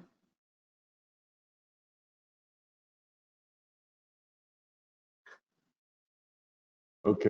Sachin, I think you've lost your. I think the question is basically around the long-term aspect and how it is that we're handling infrastructure from a long-term basis. Yeah, I think that's. Am I audible now? A little better. Yeah. Okay. It's a little better. Okay. So yeah, I was saying that if the gross margins can get doubled, have you guys started discussing, is this short term or is this long term? Even if the pandemic goes away, are you guys going to go back to office? Okay, I think maybe. Well, from my. Okay, go on, Femi. Go ahead, Seema. Ladies. No. Oh, thank you. That's very sweet. Okay, Sachin, sorry, we couldn't hear you very clearly, but I think the question around going back is basically what I take from that. And like I said earlier, for us, I think working from home is going to be the model, and it's going to be the future. Even from a productivity perspective, shift management and so forth, it just becomes a whole lot more effective and, like you said, also cost effective. The only thing or challenge that we really need to address here is, the aspect of having quiet space to operate from home very effectively. Sometimes we might assume that you have space like mine where you can sit and quietly take calls and so forth. But, unfortunately, not all agents have that capability. So there are obviously certain technical nuances that will come in the way of those kind of models. But in terms of the future, definitely something that we as an organization are going to drive in the long term. Yeah. Maybe Edna, what are you guys thinking? Is it long term, short term, Femi? For us, okay. Should I go on? Sorry. Yeah, it's okay. Go ahead. Okay. So for us, African Prudential, I would say that we're not seeing it as long-term. Why? Because post-COVID, post-lockdown, we've resumed back our work. However, we have implemented like a 50% in the office, thing, so that we actually, have the policies in place and the guidelines on how to even operate in the office, and we're very strict on that. We don't have everyone in the office, so you have just a number of people in the office, and it's working so far for us. And why did we do this? Because the power issues, the data issues are crazy, right? And of course, with the volumes of interactions increasing on all your channels, we know that customer experience is really key. And so we actually had the team come back, and we are also operating lean. So for us, resource compared to infrastructure is actually more than our resource management right now in terms of costs, right? So we're trying to really operate lean, and so that's why we're working on having our AI in place, chatbots, just to take off, the load of the agents, yes, the workload of the agents. Yeah, so for us, it will be, everything we have in place for working remotely is still there. If the need arises and we need to fall back on the BCP plan, then we're ready for that. But right now we're, yes. You're thinking remote as a BCP. What about you, Edna? Are you guys thinking remote as long-term, as a strategic step post-pandemic, or is it short-term? So for us, I'd say specifically for the online platform and the team that specifically works on that audience, it is a long-term plan. However, for the stores and for the sales team at, in majority of our stores, it's more of a hybrid model, such that we will still have our team at the stores, of course, taking all necessary precautions to make sure that they're safe, but then also allowing clients to place orders through their preferred service agent at our stores, and the item is delivered to them. So for us, it's a bit hybrid. It's a hybrid model depending on what team you're looking at. Sure. Femi, for you guys, remote, long-term or short-term? Well, I think it's going to be, just like Edna said, I see it as going to be hybrid eventually. As businesses and management understand how to manage people more remotely,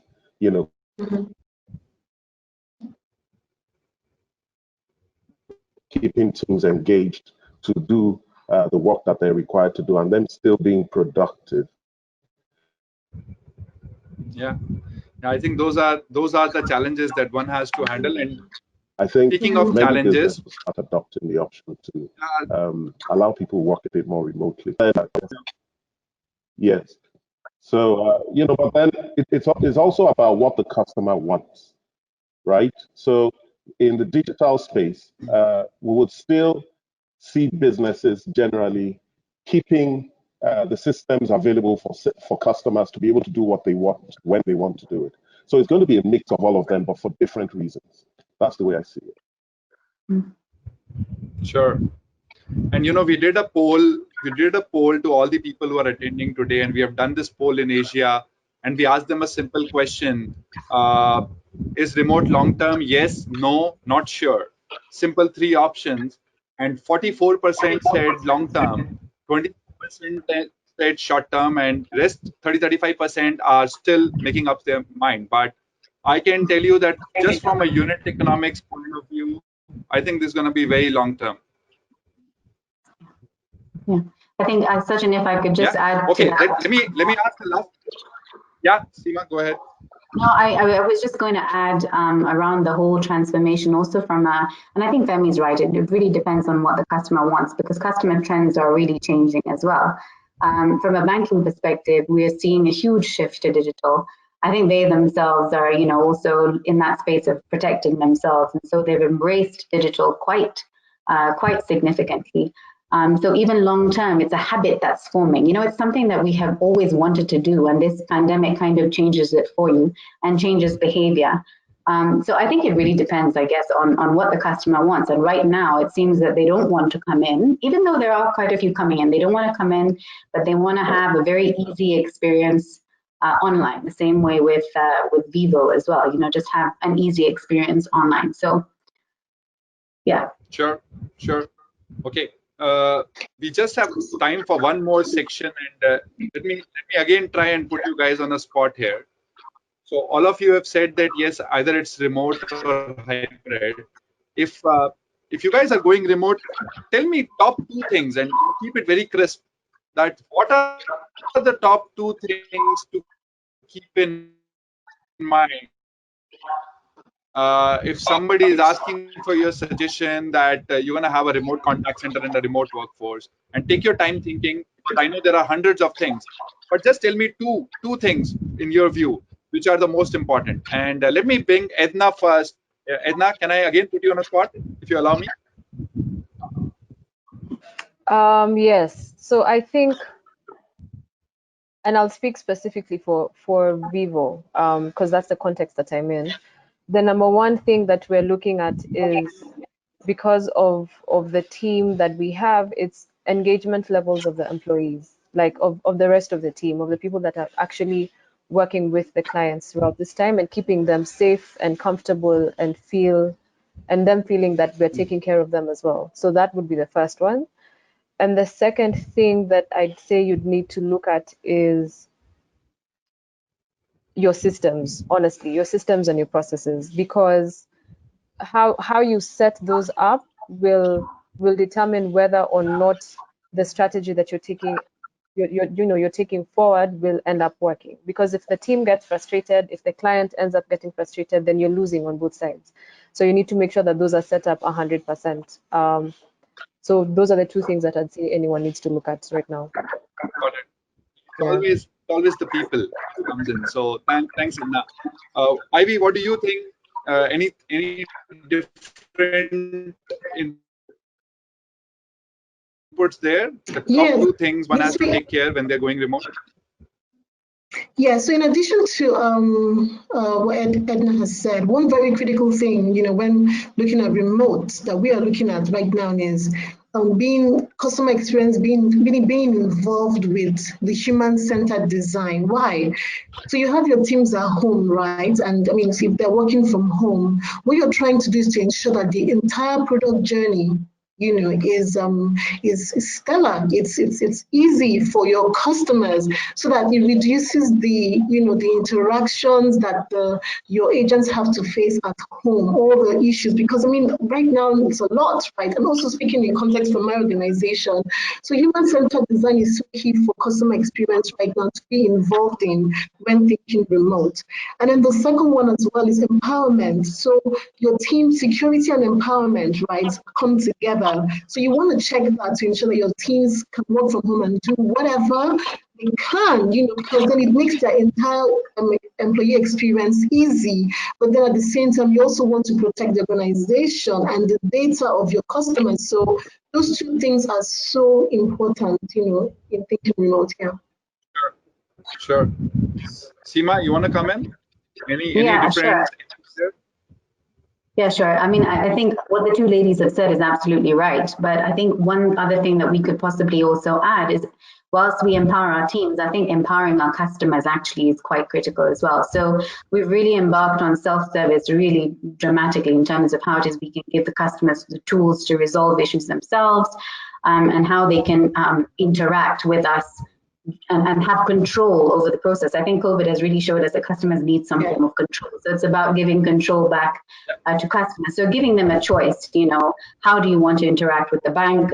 These are and make sure that the available options that you have are quite large. And the other key learning, I guess, from here as we move to remote is the agility of teams to respond and react, and especially tech teams. So even as you're looking at a technological solution, the lighter the solution, the better. And unfortunately, being a bank, there are many things you can't do, but I wish we could, because we would have responded so much faster. And also the other angle for us, unfortunately, Sachin, is we've just merged 2 big banks. And so from a system perspective, we're already, we're struggling with that. And then now you come in with COVID. So it's been quite rough. And, I wish COVID had hit us at a time where we were in a different scenario, but unfortunately we've had to deal with what we've had to deal with. I wish it was a choice. It was a choice, Seema. But I'm with you there. I think the simplification of design, system design, is one thing that we are seeing, and people are going to be pushed to do that. Femi, any last points? I know people have covered a lot before I make my comments here. Absolutely, and you know, just like Seema said, we need to put the power in the hands of the customers. You know, by providing them options, self-help tools. You know, customers are available 24/7. They, you know, they're connected 24/7 now, so they want to be able to do things at their own time. But the two top things that I would keep in mind, I smile when I listen to the rest of the panel speaking, are employee engagement, because that's really key in keeping customers engaged.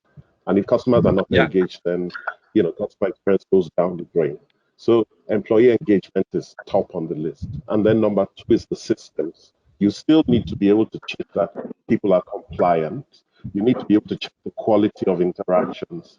And, you know, with remote systems, it becomes a bit more difficult to check all those types of things. So beefing up the system to ensure that we're still able to keep that compliance, quality, and you know, the type of interaction we want from customers is key.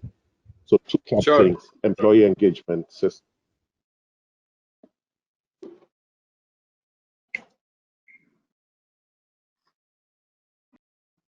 Can you hear me?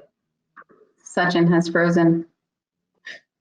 We can hear you, Femi. I think it's Sachin. Okay.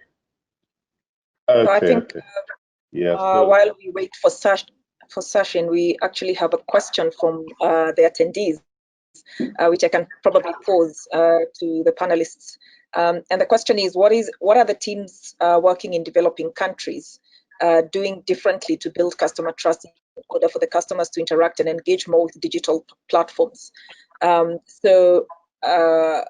What are we doing to actually make people trust digital platforms a lot more than they've done in the past, if anything?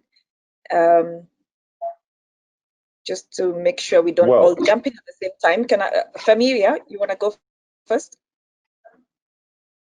Well, thank you very much, Mumbe. I think it's a function of you know, the culture and the environment and the systems, you know, that the overall government and enterprise, so to say, has in place in the respective countries. That's what creates the trust. But I think more and more we're seeing in Africa and in sub-Saharan Africa that people and customers are trusting the system a bit much more than before.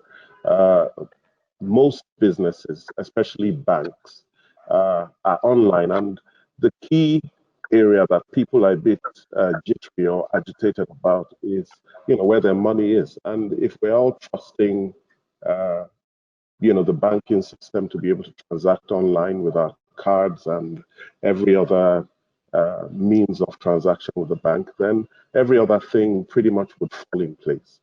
So I think it's, you know, it's just a sign of the times. The times are edging everybody towards being able to transact online, and people are getting more trusting of the system. Yeah, no faster facilitator than COVID. Yes, Ivy.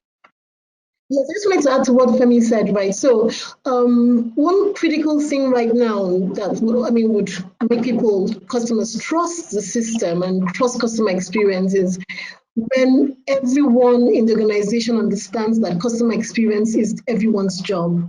Because it's not just the front line being reactive. You want to ensure that the entire journey is seamless. You know, he mentioned, you know, people want their money. Yes, they do, and they want to be able to access it as quickly as possible, especially in these times. So, how are you ensuring that those bottlenecks are actually demystified? You know, so, and it's not just the front end staff; it's everyone in the organization, all the touch points that contribute. So everyone needs to come together, cross-functional teams, you know, collaboration is so important right now, you know, to ensure that that entire experience is amazing for the customer.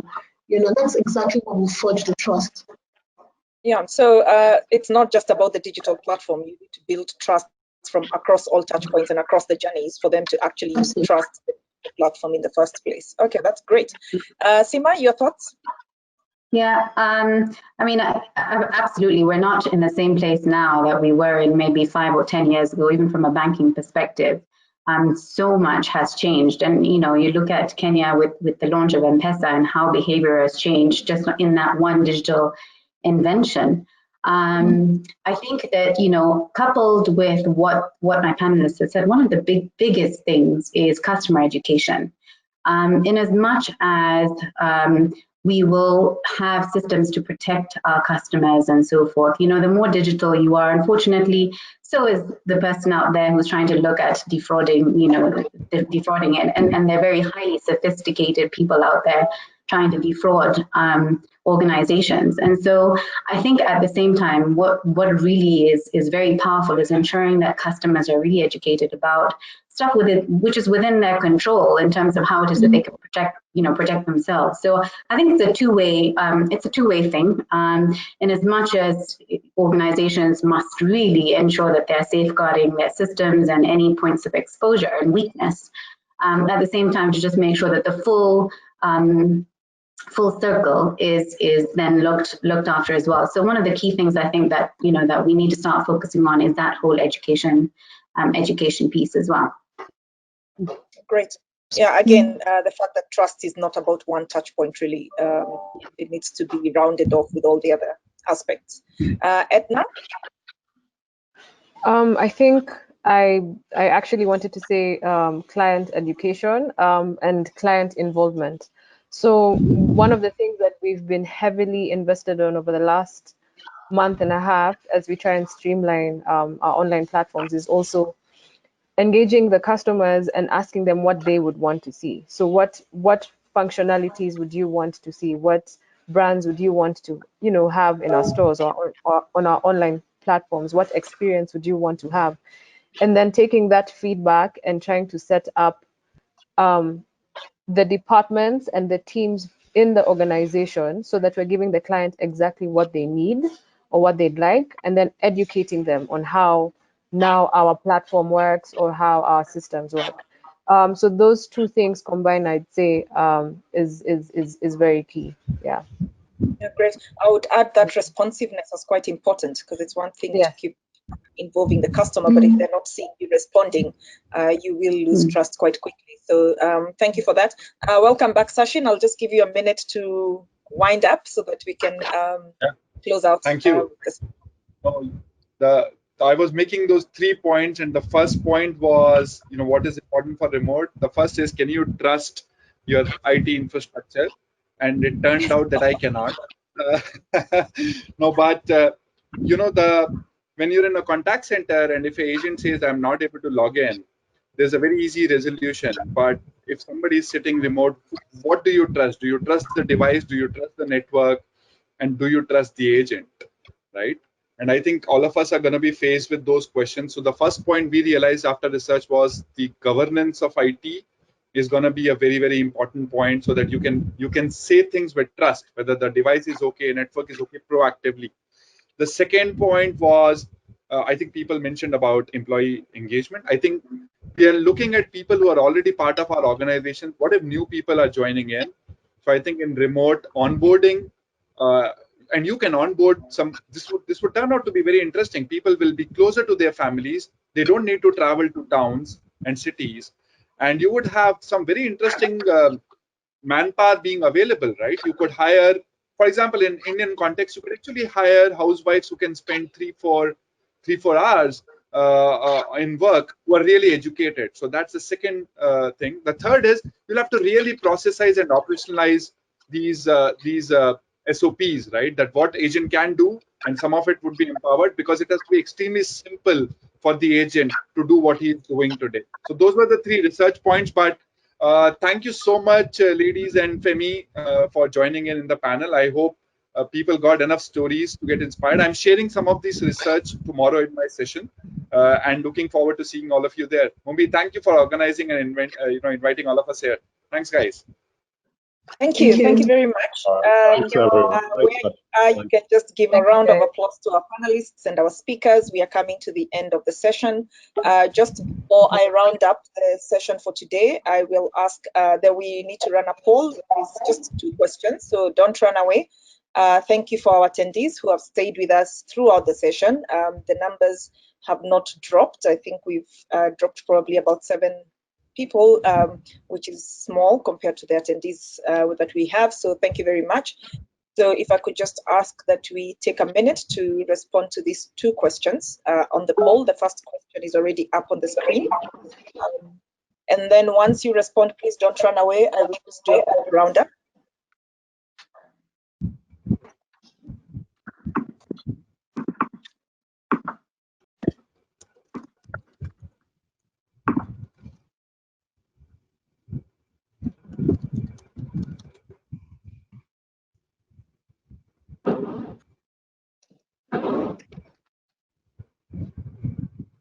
That's great. Please, as soon as we have sufficient respondents, we will move to the next question.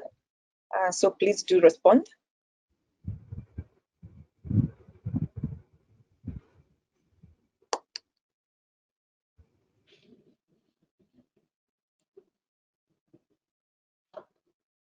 Yeah, unfortunately, the panelists cannot poll. Yes.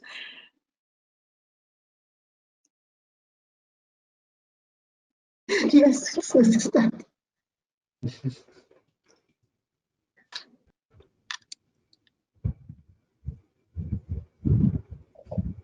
Right, then the second question is now on screen. Yes, it's just for attendees only.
Great. Mohammed, are we done with the polling? I don't see the question anymore, so I'm assuming that we have finished with polling. Yes, the polling questions are done. Great, fantastic. Thank you very much to our panelists and to Sachin for leading our session and drawing out some useful insights from real life experience, which is always fantastic. Thank you very much. It, I think, enhances the learning significantly.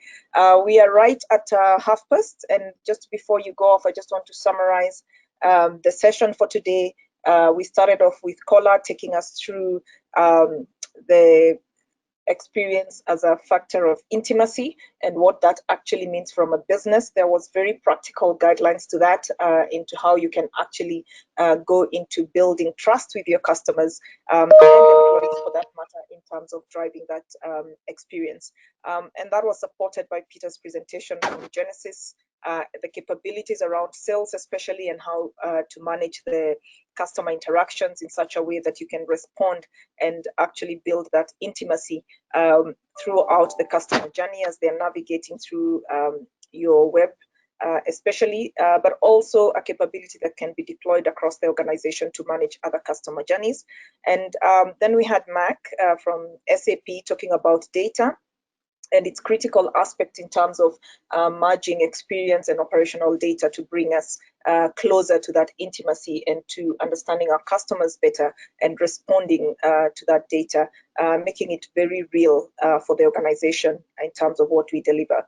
And Sachin has enabled our panelists to actually give us some responses around how they are actually dealing with the current situation we find ourselves in a COVID situation, how digital has really become real for all of us. And it's no longer an issue of whether we will respond.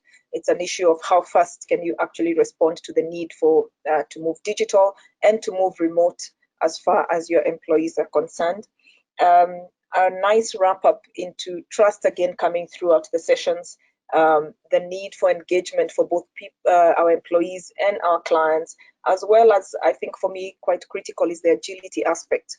How quickly we can respond to the changing needs of our customers and our employees to be able to retain great experiences, knowing that our employee experience leads to the customer experience. So fantastic insights from the day.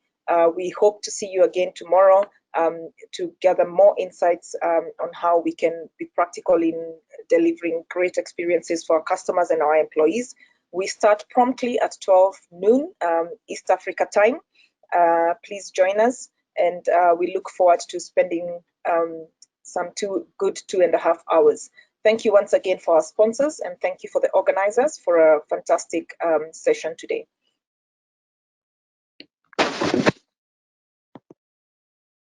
Thank you, Mumba. That was great. Thank you all, and I look forward to see you tomorrow at 12 noon East African time.